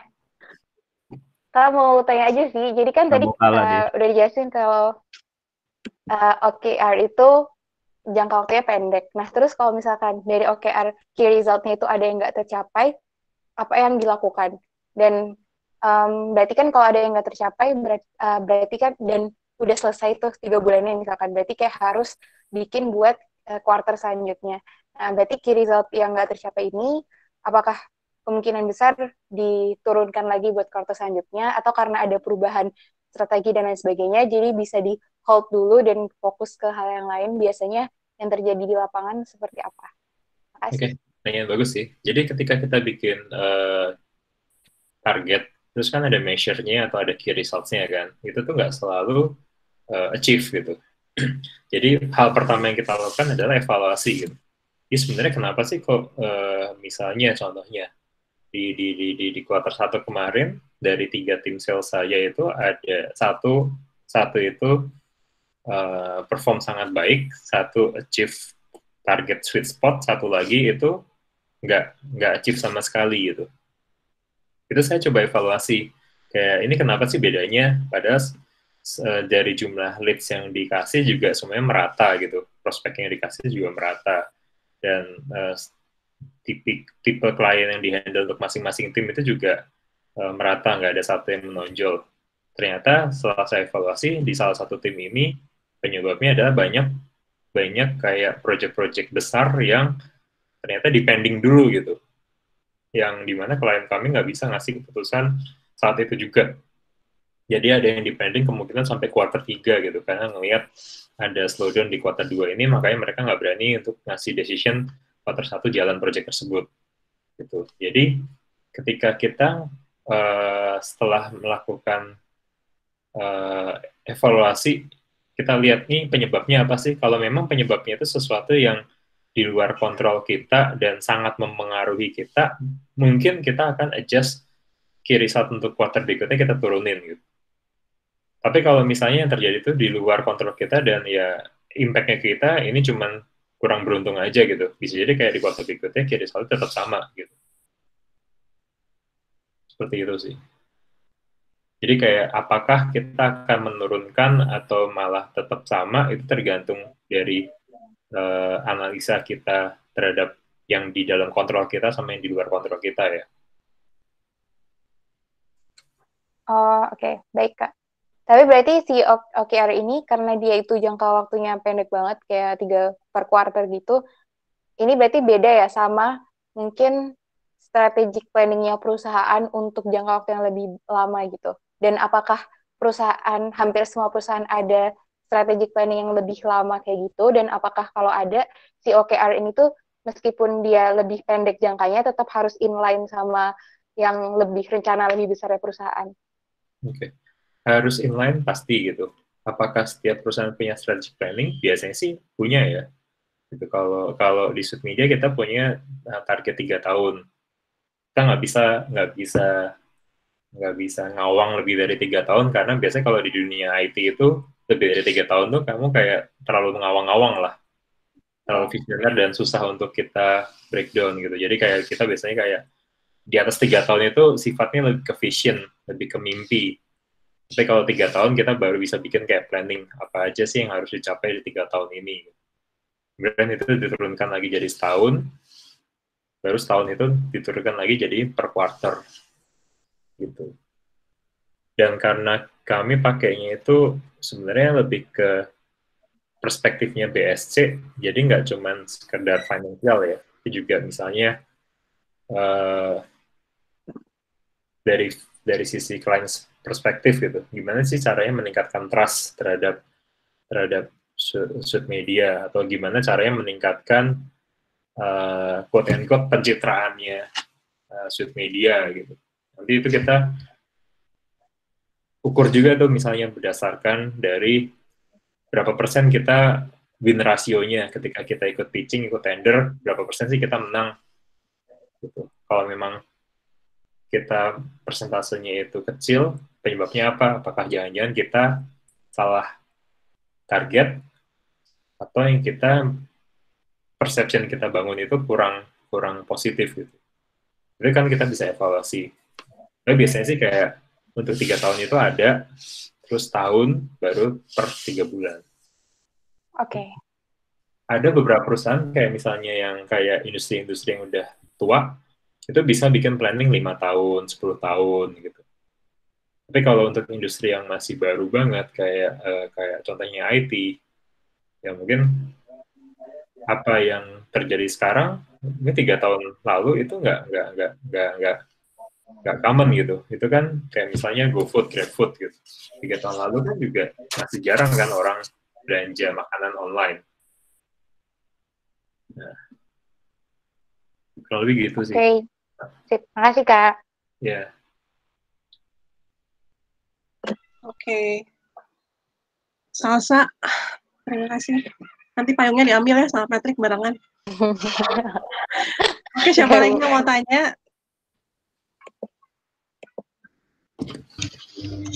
Saya, Bu. Ibu. Naufal lagi? Sebentar, sebelum Naufal ada yang lain? Oke, Naufal ya. Saya Lain nggak ketiduran kan? Yang lain masih bangun? Soalnya kalau mulai jam 2:30 itu atau jam 2, dulu saya biasanya suka ngantuk-ngantuk. Ini adalah jam yang paling prime time. Jam 1 sama jam 3. Kalau habis makan nasi padang, saya Iya. sengaja duduknya di paling depan biar kalau ngantuk juga malu kan. Ini Reza mau tanya? Naufal dulu ya, Naufal, oke? Ya udah, tadi belum kenalan ya. Oh ya, saya Naufal Alim Wahid, 1818005. Jadi kan dari tadi pembahasannya adalah perencanaan yang sukses gitu. Nah, ini kan namanya perencanaan ya. Di lapangan mungkin kadang bisa beda gitu. Nah, apa yang bisa dilakukan seumpama kalau target per kuarter kita atau target tahunan kita berjalan tidak sesuai dengan rencana atau tidak memenuhi target, atau justru kecepatan dari target yang seharusnya. Contoh, bikin sebuah aplikasi harusnya 6 bulan, 3 bulan udah jadi gitu. Itu apa yang dilakukan gitu. Bagaimana cara menanganinya gitu. Oke. Naufal, thank you. Itu tadi pertanyaan mirip sama pertanyaan Salsa deh. Iya, cuman yang lebih cepat aja, Pak. Oke, jadi gini, kalau misalnya kita tadi saya tertarik sama pernyataan kamu. Ini kan tadi gimana kita merencanakan yang sukses. Kalau misalnya gagal gimana? Jadi gagal ada 2. Gagal di planning atau gagal di eksekusi gitu. Contoh gagal yang di planning misalnya kita bikin plan-nya aja salah gitu. Contoh bikin plan yang salah, misalnya kita tahu kayak quarter 2 tahun ini itu semua bisnis itu lagi slowing down gitu, bahkan beberapa bisnis ada yang suffering gitu. Terus misalnya kita bikin plan-nya itu tetap plan yang agresif gitu, padahal target market kita itu ke industri yang kena impact profit. Nah itu kan termasuk yang fail di planning. Terus yang kedua, failure di eksekusi gitu. Failure di eksekusi itu kalau misalnya kita mau launching produk di quarter 3, tapi ternyata ngaret gitu development-nya. Jadi launching-nya mungkin di quarter 4 atau quarter 1 tahun depan. Nah itu ya apapun yang progress yang udah kita buat, itu tuh pasti kita perlu evaluasi gitu. Jadi kalau konsepnya OKR itu, meskipun kita punya target 3 bulanan per quarter, tapi biasanya itu ada check-in tiap bulan gitu. Jadi kayak misalnya target quarter 1 itu kan berarti achieve-nya itu di akhir Maret. Nah, biasanya kayak tiap bulan tuh ada check-in. Udah sampai mana sih gitu. Beberapa case yang ekstrim tuh kayak di beberapa company teman saya itu ada yang mereka check-in-nya itu tiap minggu. Mungkin ya itu mereka punya waktu luang kebanyakan kali bisa tiap minggu check-in gitu. Tapi kalau saya sih biasanya tiap bulan ya kita monitor gitu. Untuk beberapa case yang nggak terlalu menyita waktu, mungkin ada yang di weekly check-in-nya. Kayak misalnya saya punya target jumlah utang saya itu harus di atas sekian miliar misalnya. Nah itu saya check-in-nya itu weekly gitu. Tiap minggu finance manager saya akan report ke saya posisi kas-nya berapa, posisi piutang berapa, posisi utang berapa gitu. Karena itu perlu saya monitor closely. Contohnya, kalau mungkin saya punya objektif tim utilization itu harus di atas berapa persen gitu. Nggak boleh ada orang yang nganggur. Nah itu tiap 2 minggu itu development manager itu pasti report, technical manager pasti report ke tim scheduling report gitu. Timnya itu ngerjain apa aja sampai mana dan statusnya seperti apa. Jadi balik lagi ke pertanyaan tadi, kalau misalnya setelah berjalan kemudian hasilnya itu nggak sesuai planning, bisa jadi kayak positif atau negatif, apa yang dilakukan ya setelah evaluasi itu biasanya kita perlu adjust lagi gitu. Atau setelah check-in perlu kita adjust gitu. Biasanya sih ketika check-in yang mingguan atau bulanan, terus achieve atau nggak achieve, itu kita nggak ngubah-ngubah key results-nya ya, karena key result itu biasanya kita lock untuk quarterly gitu. Tapi biasanya hasil evaluasinya akan kita pakai di OKR quarter berikutnya. Kurang lebih seperti itu sih. Tadi siapa yang nanya ya? Reza ya? Novel. Oh, Novel, oke. Jadi kalau seumpama gagal eksekusi berarti untuk OKR selanjutnya bisa di-adjust gitu? Iya, bisa di-adjust. Tergantung hasil analisis kita sih, gitu.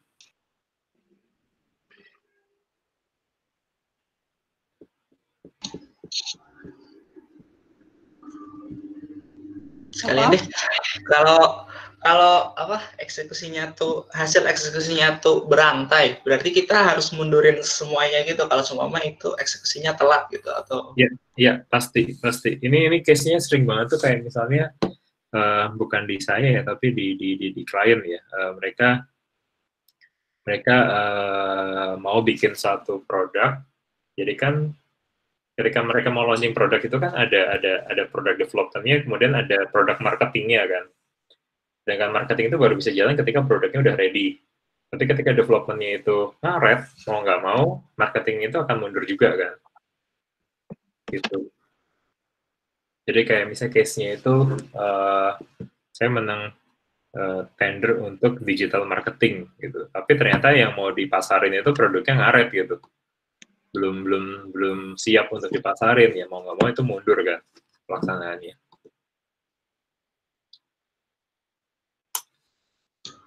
Ada nggak sih cara untuk bukan mempanis ya, biar pekerjanya tuh semangat, biar cepet jadi gitu. Kalau seumpama udah ngaret terus biar bisa dikejar tuh ada metodenya nggak sih? Oke, ini konteksnya di software development ya. Relevan ya. Karena kalau ngomongin project konstruksi saya nggak tahu sih. Tapi kalau software development kayak kenapa sih ngaret? Biasanya ada dua hal. Yang pertama itu estimasinya yang salah, yang kedua kontrolnya yang salah. Jadi estimasi yang salah misalnya ketika kita mau bikin contohnya ERP gitu. Kita mau bikin ERP, kita estimasi, oh ini ERP-nya gampang nih, cuma 3 bulan selesai gitu. Ternyata ketika udah berjalan, ketika kita gathering requirement, ketika kita ketemu sama user, ternyata ngembang terus nih kebutuhannya. Jadi 3 bulan itu kita baru ngumpulin requirement dari berbagai departemen gitu. Pengerjaannya 6 bulan kemudian gitu. Atau makan waktu 6 bulan, jadi totalnya 9 bulan. Jadi yang pertama salahnya itu di assessment. Kemudian salah yang kedua itu biasanya salahnya di kontrol gitu. Misalnya ketika kita bikin satu project, biasanya kan ada target kalau saya sih target 2 mingguan ya. Atau kalau pakai sprint kan juga 2 minggu di weekly target. Apa aja sih yang harus dalam 2 minggu ke depan gitu. Nah, ketika ada yang ngaret, kemudian itu nggak langsung dikerjakan di sprint berikutnya atau mungkin ditangani di sprint saat itu kan nanti kan akumulatif tuh. Nah, jadi mau nggak mau akhirnya jadi ngaret. Jadi kuncinya sebenarnya dua ya kalau berdasarkan pengalaman saya, gimana untuk memastikan project itu tuh nggak ngaret. Yang pertama dari sisi assessment-nya, planning-nya atau estimasinya, itu estimasinya harus benar. Dan kedua dari sisi project control-nya. Kalau point of view-nya sebagai project manager ya. Oke. Nah, nanti kalau misalnya udah ke level individual, itu yang nanti perlu pendekatan psikologis tuh. Ya, gimana sih mastiin tim member kalian itu tuh perform gitu. Ya, itu pendekatan psikologisnya ada banyak lah. Yang paling sering saya pakai itu good cop, bad cop. Jadi pasti ada yang jadi good cop-nya, ada yang jadi bad cop-nya. Ada yang jadi yang baik-baikinnya, ada yang bagian nge-push-nya. Kemudian yang kedua itu pendekatan motivasi sih. Jadi kayak misalnya setiap orang kan pasti ada motivasi masing-masing itu untuk bekerja. Ada yang motivasinya keluarga, ada yang motivasinya mungkin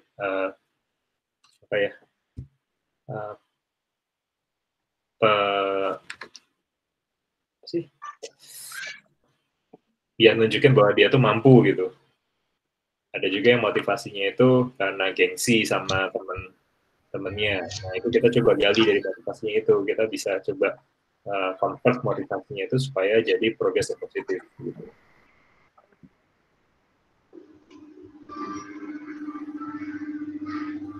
Oke. Menjawab pertanyaan ya? Cukup, menjawab. Terima kasih ya. Sama-sama. Mungkin itu bisa diimplementasikan di tugas besar kali ya? Tugas besarnya ada yang hilang nggak? Ada yang hilang nggak kelompoknya? Aman Bu, untung. Tugas besarnya mereka ke company gitu ya, cari case study company, terus coba capture kondisi bagaimana mereka mengelola sumber daya sih, kayak gitu. Sumber daya itu sumber daya IT ya? Atau people aja? Semuanya, jadi ada people-nya, kemudian secara teknologi hardware-nya gimana, gitu. Kemudian semua lah yang terkait dengan IT-nya. Prosesnya kayak gimana, bisnisnya kayak gimana. Nah, tuh. Yang ngerjainnya lebih lengkap ya? Ya gitu deh. Ya gitu deh, kayak sedih gitu ya. Saya belum nanya nih status tugas besarnya. Terus bingung, karena company-nya udah bagus banget. Kayak masalah-masalah yang udah ada itu udah diselesain semua tuh. Company-company yang startup aja, yang startup masih setahun gitu kan biasanya banyak isunya tuh. Belum punya... Hardi apa company ya? Hardi udah 30 tahun ya company-nya. Iya tuh. Multivision. Oke. Multipolar. Salah lagi gue. Multipolar. Salah. Multipolar. Kebalik-balik mulu. Oke. Terus boleh lah mau nanya lagi nih terakhir nih. Ya. Pak, untuk itu mungkin good cop bad cop motivasi gitu oke lah ya, tapi kan saya punya tim 3 orang. Anak IF 2, saya sendiri 1 buat nge-develop itu ya beberapa website lah gitu lah ya istilahnya. Nah, ini minggu ke-15 ya, pokoknya minggu ke-12 ke atas itu kan anak IF sama anak STI kan tugasnya dikasihnya banyak banget tuh. Nah, terus anak IF banyak yang, waduh sorry nih, tugas gue lagi banyak. Gimana cara motivasinya gitu loh. Kayak udah satu tim ke disable gitu, gara-gara kewajiban gitu. Ya, kalau ini kan sebenarnya lebih ke managing tim yang nggak dedicated ya. Ya. Jadi kayak bisa dibilang kayak managing freelance gitu. Jadi ketika kita set dari awal timnya, kalau memang tim member kita itu nggak dedicated ke project kita, ya kita harus punya mitigation plan gitu. Karena itu kan udah jadi resiko kan, kalau kita punya tim yang nggak dedicated, dia pasti bakal memprioritaskan tanggung jawab utamanya. Kalau tim kita itu anak kuliahan, ya tanggung jawab utamanya misalnya tugas besar atau kuliah. Nah, di situ tuh ketika dari awal kita harus punya mitigation plan-nya tuh. Kalau memang dia ngilang, Soal mitigation ya. cadangannya apa ini gitu. Wah, justru kliennya minta request-nya banyak kan sekarang gitu loh. April. Banyak yang diubah. Nah, ya udah. Kalau enggak dari awal biasanya sih Padahal udah bikin perjanjian ya kita nggak bisa diganggu habis-habisan sih kalau misalnya April gitu. Maksimal berapa request gitu pas hari April. Tetap aja kliennya gitu. Nah, kalau kayak gitu coba cari tim member yang nggak dari IF atau STI, jadi gitu ya. mungkin dari angkatan yang berbeda, atau mungkin dari jurusan yang berbeda gitu. Gitu sih. Bisa cari itu ya berarti ya, apa tenaga kerja yang dari lain lah intinya lah ya. Iya. Makasih lah. Karena ya itu resikonya kamu kalau nggak punya tim yang dedicated sih. Kalau dulu zaman saya masih proyekan di IMF, masih ada sih IMF? Masih dong. Masih ada nggak, Mas? dong. Masih ada ya? Oh, sekarang jadi ya, inkubator IT ya? Iya, masih. Ya, Masih, kalau masih. zaman saya dulu belum. Siapa yang masih adanya itu Divpro, ya nggak Bu Kinar? Divpro ya, divisi keprofesian. Itu ada subdivisi yang kerjanya cari proyek kan, terus yang ngerjain juga teman-teman seangkatan gitu. Ya gitu, kalau misalnya satu proyek butuhnya itu 2 orang, biasanya bakal nyari 3-4 orang ya, karena bisa jadi nanti tiba-tiba ada yang kerjaan, karena kerjaan lain atau karena ada tugas besar gitu. Backup gitu ya. Oh, pantesan aja berbeda angkatan itunya. Biasanya ya, kalau bisa ada yang beda angkatan sih lebih enak ya, karena kalau seangkatan kita tahu kayak sekalinya ini kena hektik, kena semua kan. Kena semua. Baik. Tapi kalau misalnya di dunia itu ya, dunia kerja sana ya, tiba-tiba ada kayak apa sih namanya, kayak tenaga kerjanya itu ada urusan keluarga lah atau urusan ya kabar duka lah atau gimana gitu, sehingga nggak bisa mengerjakan itunya. Berarti kita juga harus bikin mitigation plan ya dong? Ya. Kayak gitu, yang kami lakukan di Sweet Media, kita make sure bahwa setiap code yang dibikin sama developer itu standardized. Jadi ada coding standar yang diikuti. Jadi biar gampang di follow up ya. Pas Sweet Media masih belasan orang, itu kayak setiap developernya bisa pakai bahasa pemrograman yang beda, bisa pakai framework yang berbeda, terus coding standarnya beda-beda gitu. Begitu satu ada yang hilang, entah karena galau atau mungkin karena ada kesibukan keluarga, itu jadi kayak berantakan karena nggak ada yang bisa nerusin kan. Dan waktu itu juga saya belum belajar manajemen yang benar tuh gimana sih. Akhirnya, ini harusnya nggak boleh kayak gini nih. Semuanya harusnya ada standardized, ada coding standar, ada standardized framework, standardized programming language gitu. Jadi just in case ada satu yang berhalangan, itu bisa digantikan oleh yang lain dalam waktu yang cepat ya. Gitu. Karena itu part of mitigation plan. Dulu sih kita juga ada kejadian sih, 8 tahun di Sweet Media, saya nemuin 3 orang backend developer yang tiba-tiba ngilang. Jadi kasus pertama itu tiba-tiba nggak bisa dihubungin sama sekali gitu. Waktu itu proyeknya dari kakak kelas lagi, senior 2001 atau 2002, itu akhirnya malunya setengah mati aku, karena itu senior, respected senior banget lah gitu, dulu dekat, terus ini respected banget, terus ternyata tim yang terus itu ternyata dapetnya yang ya gitulah gitu. Akhirnya saya take over semuanya. Kemudian kasus kedua itu tahun berapa ya, 2016-2015, itu juga tiba-tiba ngilang aja. Terus nggak tahu penyebabnya apa gitu. Tiba-tiba dia nggak pernah masuk kantor lagi. Akhirnya itu di take over sama supervisornya. Karena berkaca dari pengalaman yang tahun 2011, waktu itu orangnya ngilang dengan source code yang nggak up to date. Akhirnya kita kayak perbaiki ya. semuanya harus selalu ditaruh di repo, harus di commit tiap hari. Kemudian juga kita terapin ada konsep supervisor. Jadi kayak semua yang junior itu harus disupervisi. Jadi ketika kejadian lagi di tahun 2015 itu recovery cepat gitu. Mitigation plan-nya di antara standardize sama itu ya. Baik. Ya, kalau nggak di standarisasi nanti ketika diterusin sama yang lain bingung kan? Bingung.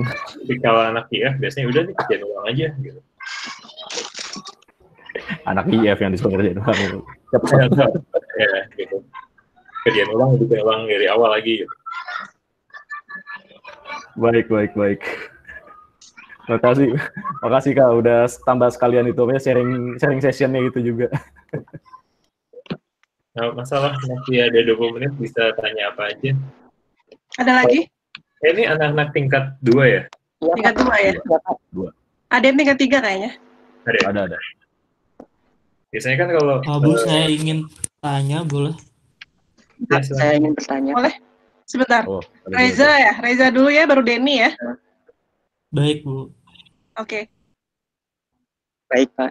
Ya, perkenalkan saya Reza Hadi 182184046. Itu Pak, ini kan lebih ke achievement gitu ya buat nunjuk. Gimana kalau misalnya tidak ada achievement untuk kuartal ini gitu? Kuartal apa tetap membuat ini apa tidak dibuat sama sekali untuk kuartal itu? Ya itu aja dulu. Sorry, maksudnya tidak ada achievement untuk quarter ini tuh gimana ya? Jadi kayak cuma buat satu kuartal itu maintain gitu. Jadi nggak ada plan untuk improve dulu untuk satu kuartal. Kuartal selanjutnya baru gitu. Baru ada.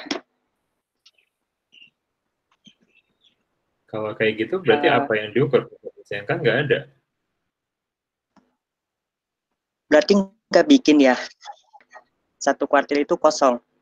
Jadi gini, contoh kasusnya apa sih? Misalnya atau ada kayak tujuannya maintaining gitu, tapi terus nggak dikebawahin. Jadi gini, mungkin itu case-nya misalnya kita udah punya aplikasi yang running kan. Kemudian mungkin kamu sebagai IT manager untuk perlu memastikan bahwa aplikasi ERP yang running itu tuh nggak ada bug sama sekali gitu kan. Ya kan? Terus cukup di-maintain aja supaya ini running dan nggak ada bug sama sekali. Kalau kayak gitu sih biasanya jarang banget ya ditulis sebagai OKR ya. Gitu. Karena kan OKR itu kan kita batasin cuma 3-5 objektif. Tapi kalaupun itu mau kamu masukkan sebagai objektif kamu, ya biasanya kayak ditulisnya kayak keep the performance good gitu. Dan misalnya apa sih? Misalnya nggak ada komplain dari user. Atau mungkin pakai key result yang berupa user satisfaction. Jadi kita kasih survei ke usernya, kemudian berapa sih nilai kepuasan terhadap si aplikasi yang udah berjalan sekarang. Sekalian bisa ditanya kan, kayak punya feedback nggak, masukan buat aplikasi ini ke depannya.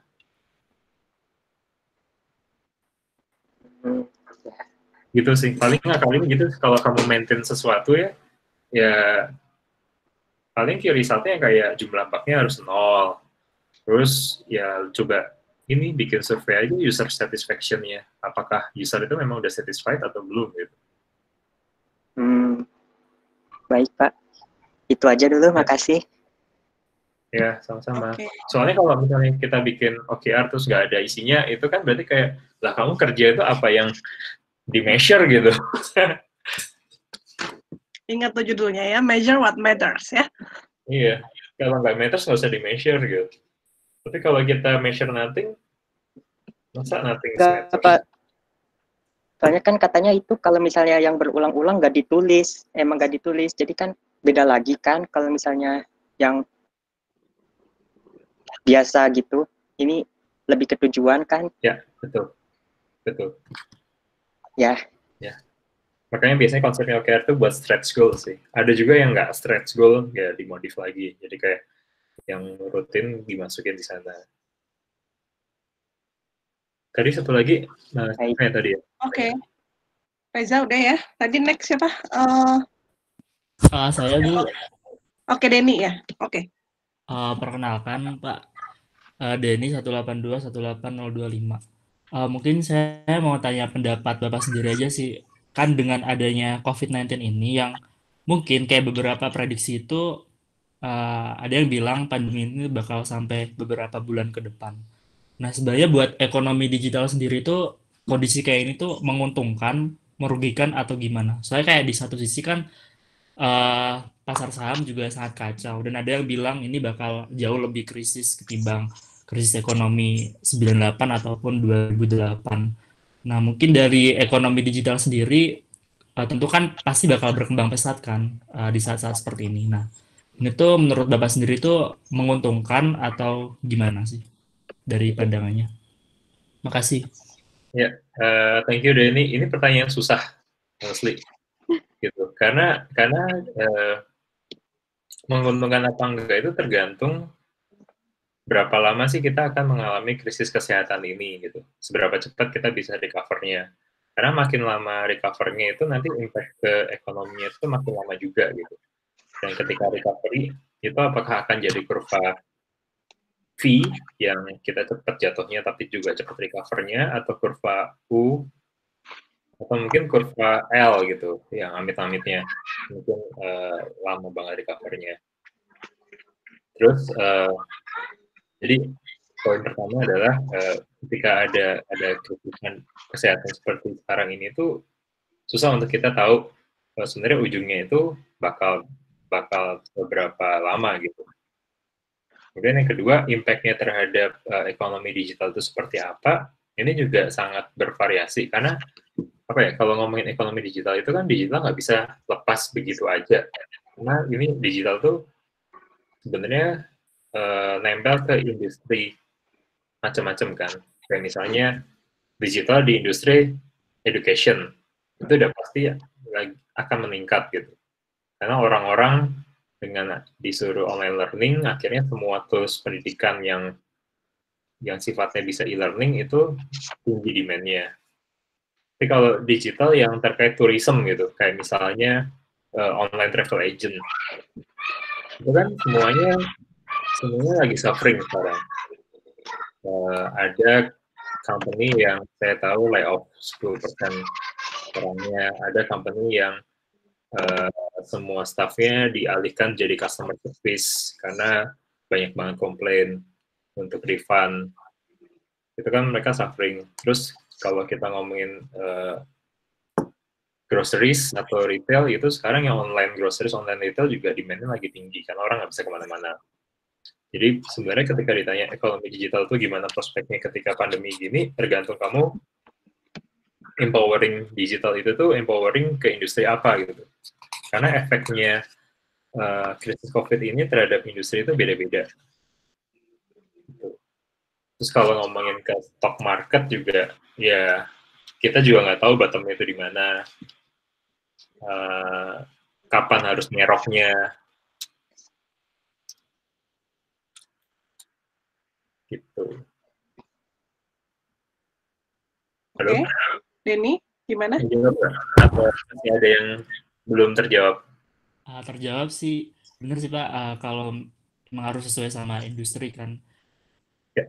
Paling ini aja sih, kan kayaknya sih emang bakal terjadi dan emang udah terjadi sih. Kalau dilihat bakal krisis atau enggak. Kayak misal penutupan apa pasar saham Wall Street di US 15 menit kalau nggak salah. Gara-gara emang down banget kan. Nah mungkin ini aja sih kayak misal perusahaan itu tuh yang awalnya nggak berkembang, nggak terlalu membutuhkan IT nih, kayak misal ya perusahaan-perusahaan biasa lah, maksudnya arsitektur IT-nya tuh minim, dan sehingga malah jatuhnya tuh malah kaget gitu loh ketika ada kondisi ini, dan ujung-ujungnya PHK massal atau gimana-gimana. Itu kayak menurut Bapak sendiri tuh ada solusi nggak buat perusahaan-perusahaan yang awalnya tuh mereka mengesampingkan buat IT ini, tapi dengan pandemi ini malah mereka tiba-tiba tuh istilahnya dadakan buat ngatasin problem ini.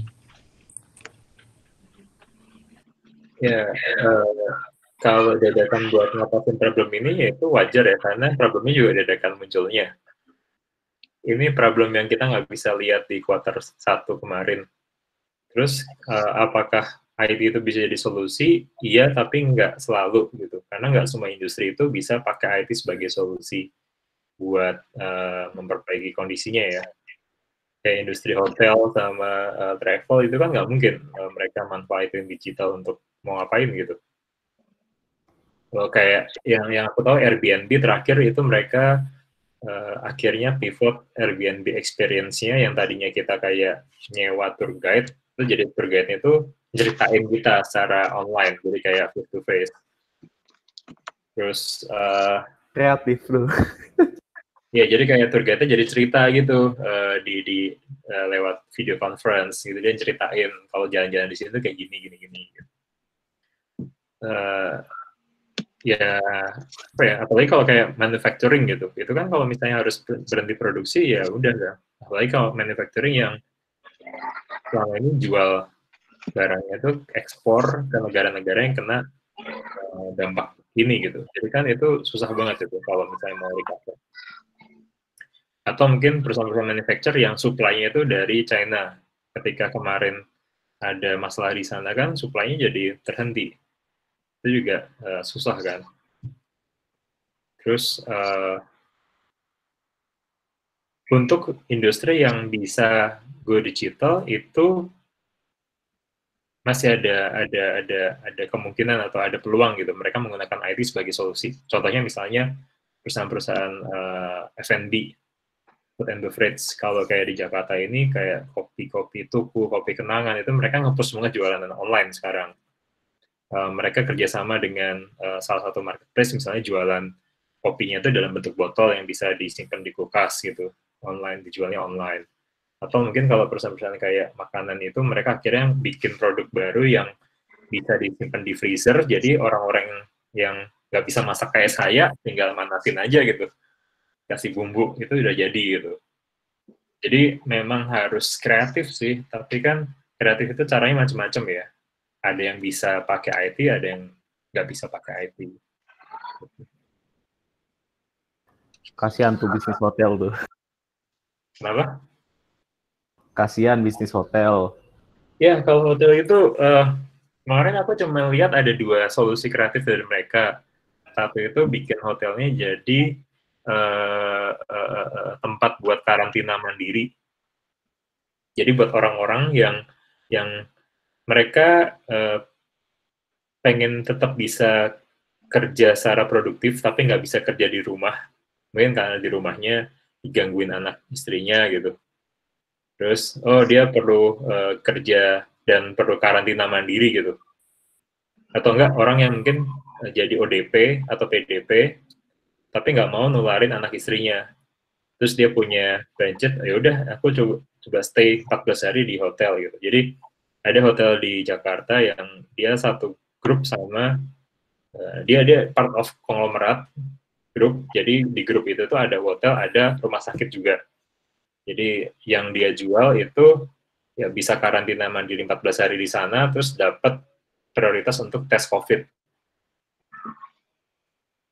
Itu yang aku tahu solusi kreatif mereka gitu. Cuma nggak tahu apakah hasilnya itu demand-nya cukup tinggi apa enggak. Kemudian kalau di Bali, mereka banyak yang promo kayak saat hotel-hotel bintang 5 gitu, bikin harganya jadi harga kos-kosan. Jadi kayak kamu bisa sewa 1 bulan, bayar 3 juta, 5 juta, 8 juta gitu. Stay di sana, tapi harus bayar di depan. Dan hotel-hotel itu kayak, kalau kamu nginep di sana mungkin yang 8 juta sebulan itu, kalau nginep di sana mungkin sehari 4 juta atau 3 juta gitu. Segitunya banding harganya. Banting harga. Gitu. Ya itu pun ya mau nggak mau harus kreatif sih, tapi kan mereka juga kreatifnya dengan cara yang sesuai dengan pasar mereka kan. Gitu. Paham. Oke, masih ada yang mau tanya?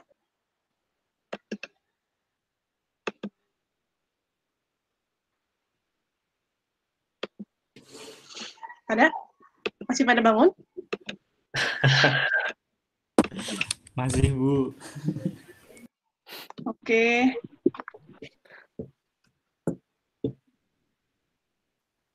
Kalau mau nanya-nanya lagi bisa email ke saya juga anggrawan@sweetmedia.com atau connect ke LinkedIn saya juga bisa. Oke, itu kontaknya Pak Anggri, boleh dikontak ke sana ya. Ya. Oke, mungkin kalau udah nggak ada pertanyaan, ada yang mau tanya Akbar nggak? Oke, mungkin ada closing remarks dari Kak Anggri. Mungkin pesan-pesan gitu buat para mahasiswa ini. Pesan-pesannya tuh ya, berasa tua banget. Tapi aku suka dengan pertanyaan-pertanyaan kalian itu related sama project semua gitu. Terus juga disangkut-pautkan dengan organisasi gitu kan. Karena kan kalau di kuliah itu kan kebanyakan teori kan. Nah, untuk menerapkan teori itu ke real life itu tergantung kreativitas masing-masing kalian. Kayak misalnya sekarang nih kita lagi belajar soal performance measurement gitu. Kita belajar MBO, OKR, BSC. Coba konsep itu kalau misalnya diterapkan ke himpunan atau ke organisasi kalian tuh kayak gimana sih?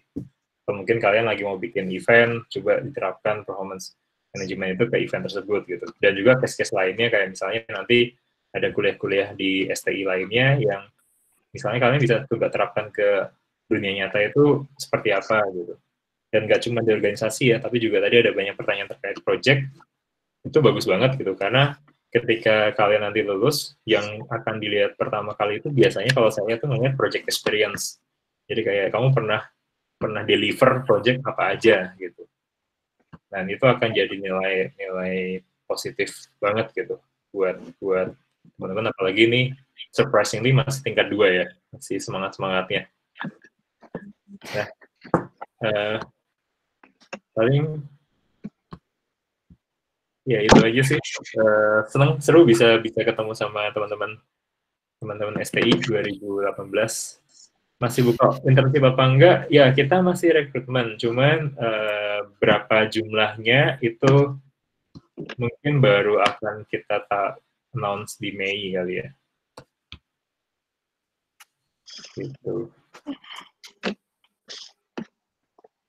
Soalnya kita nggak tahu juga nih work from home-nya sampai kapan gitu. Kemungkinan sih kita work from home juga sampai akhir Mei. Tapi apakah itu diperpanjang apa enggak, kita nggak tahu gitu. Karena balik lagi ya pertanyaannya, krisis kesehatan itu berapa lama? Apakah 60 hari, 90 hari, atau mungkin 120 hari, kita nggak tahu. Terus kalau krisis ekonominya berapa lama, skenario optimis itu 3 bulan. Skenario agak optimis itu 6 bulan, skenario pesimis itu 12-18 bulan. Gitu. Sekarang tuh di kita KP udah work from home gitu, online. Oh, iya. Maksudnya untuk yang tahun ini ya? Maksudnya nanti yang Juni-Juli. Yang yes ya, pas liburan semester ini udah ada edaran gitu dari Prodi bahwa KP-nya dilakukan secara online. Sebisa mungkin ya.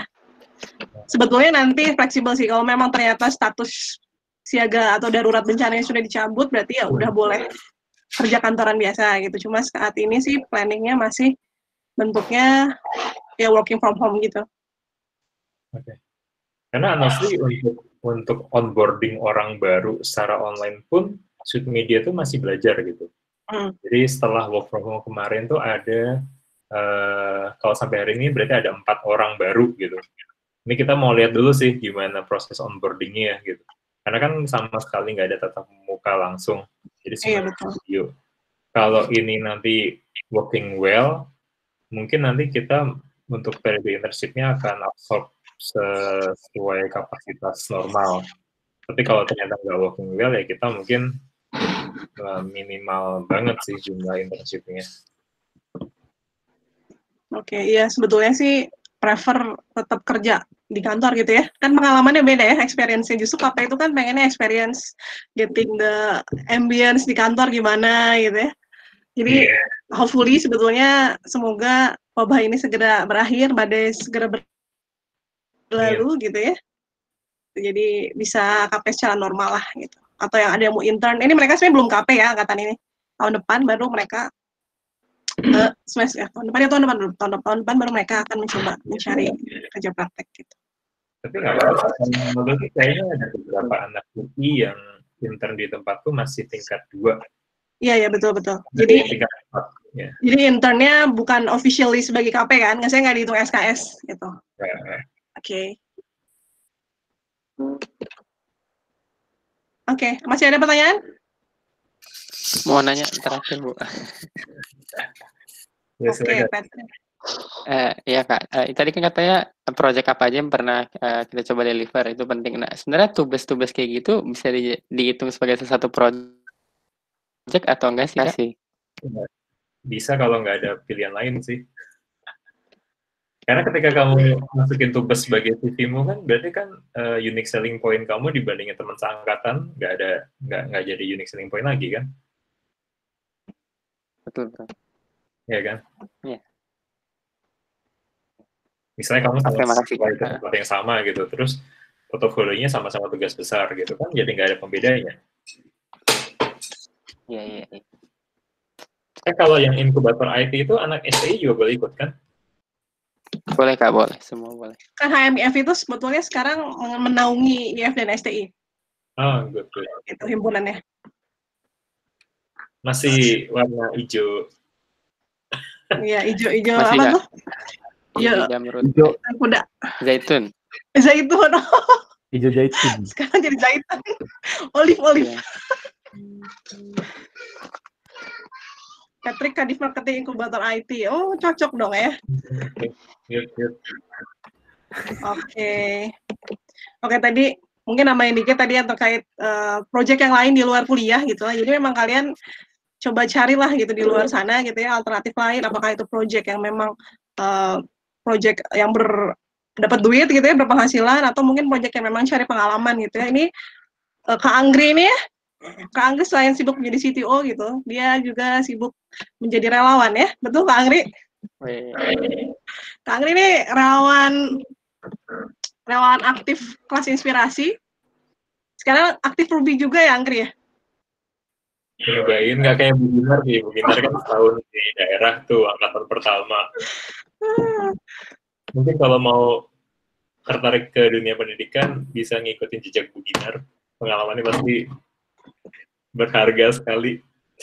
Oke, ya intinya sih coba cari aktivitas lain di luar sana, karena memang itu yang menurut saya bisa lebih meaningful lah gitu ya, membuat diferensiasi buat kalian lebih bersinar dibandingkan yang lain kalau kalian apply mencari apply kerja di mana gitu ya. Jadi itu yang akan tentunya bisa membawa kalian mendapat nilai lebih lah gitu.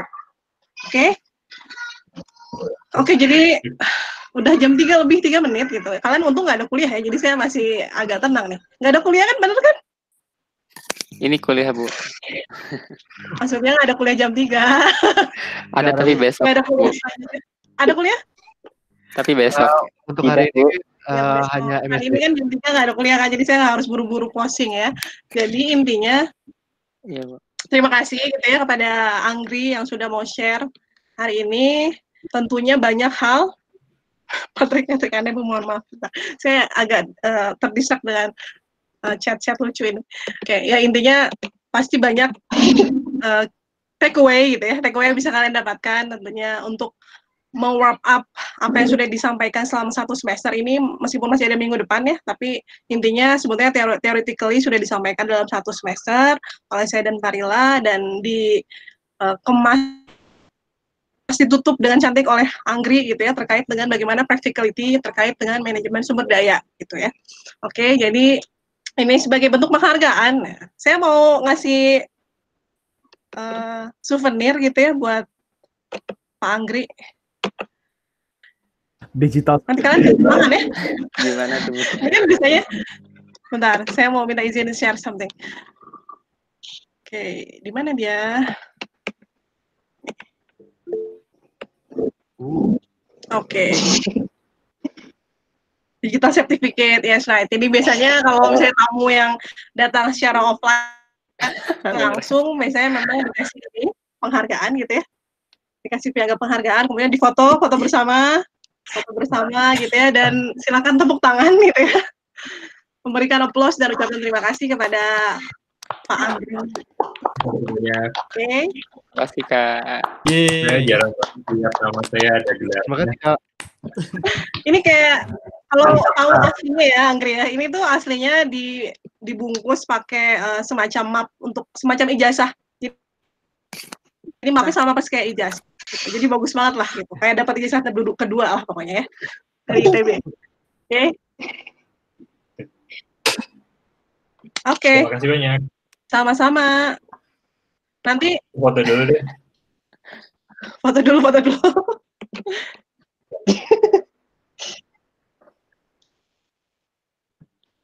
Oke.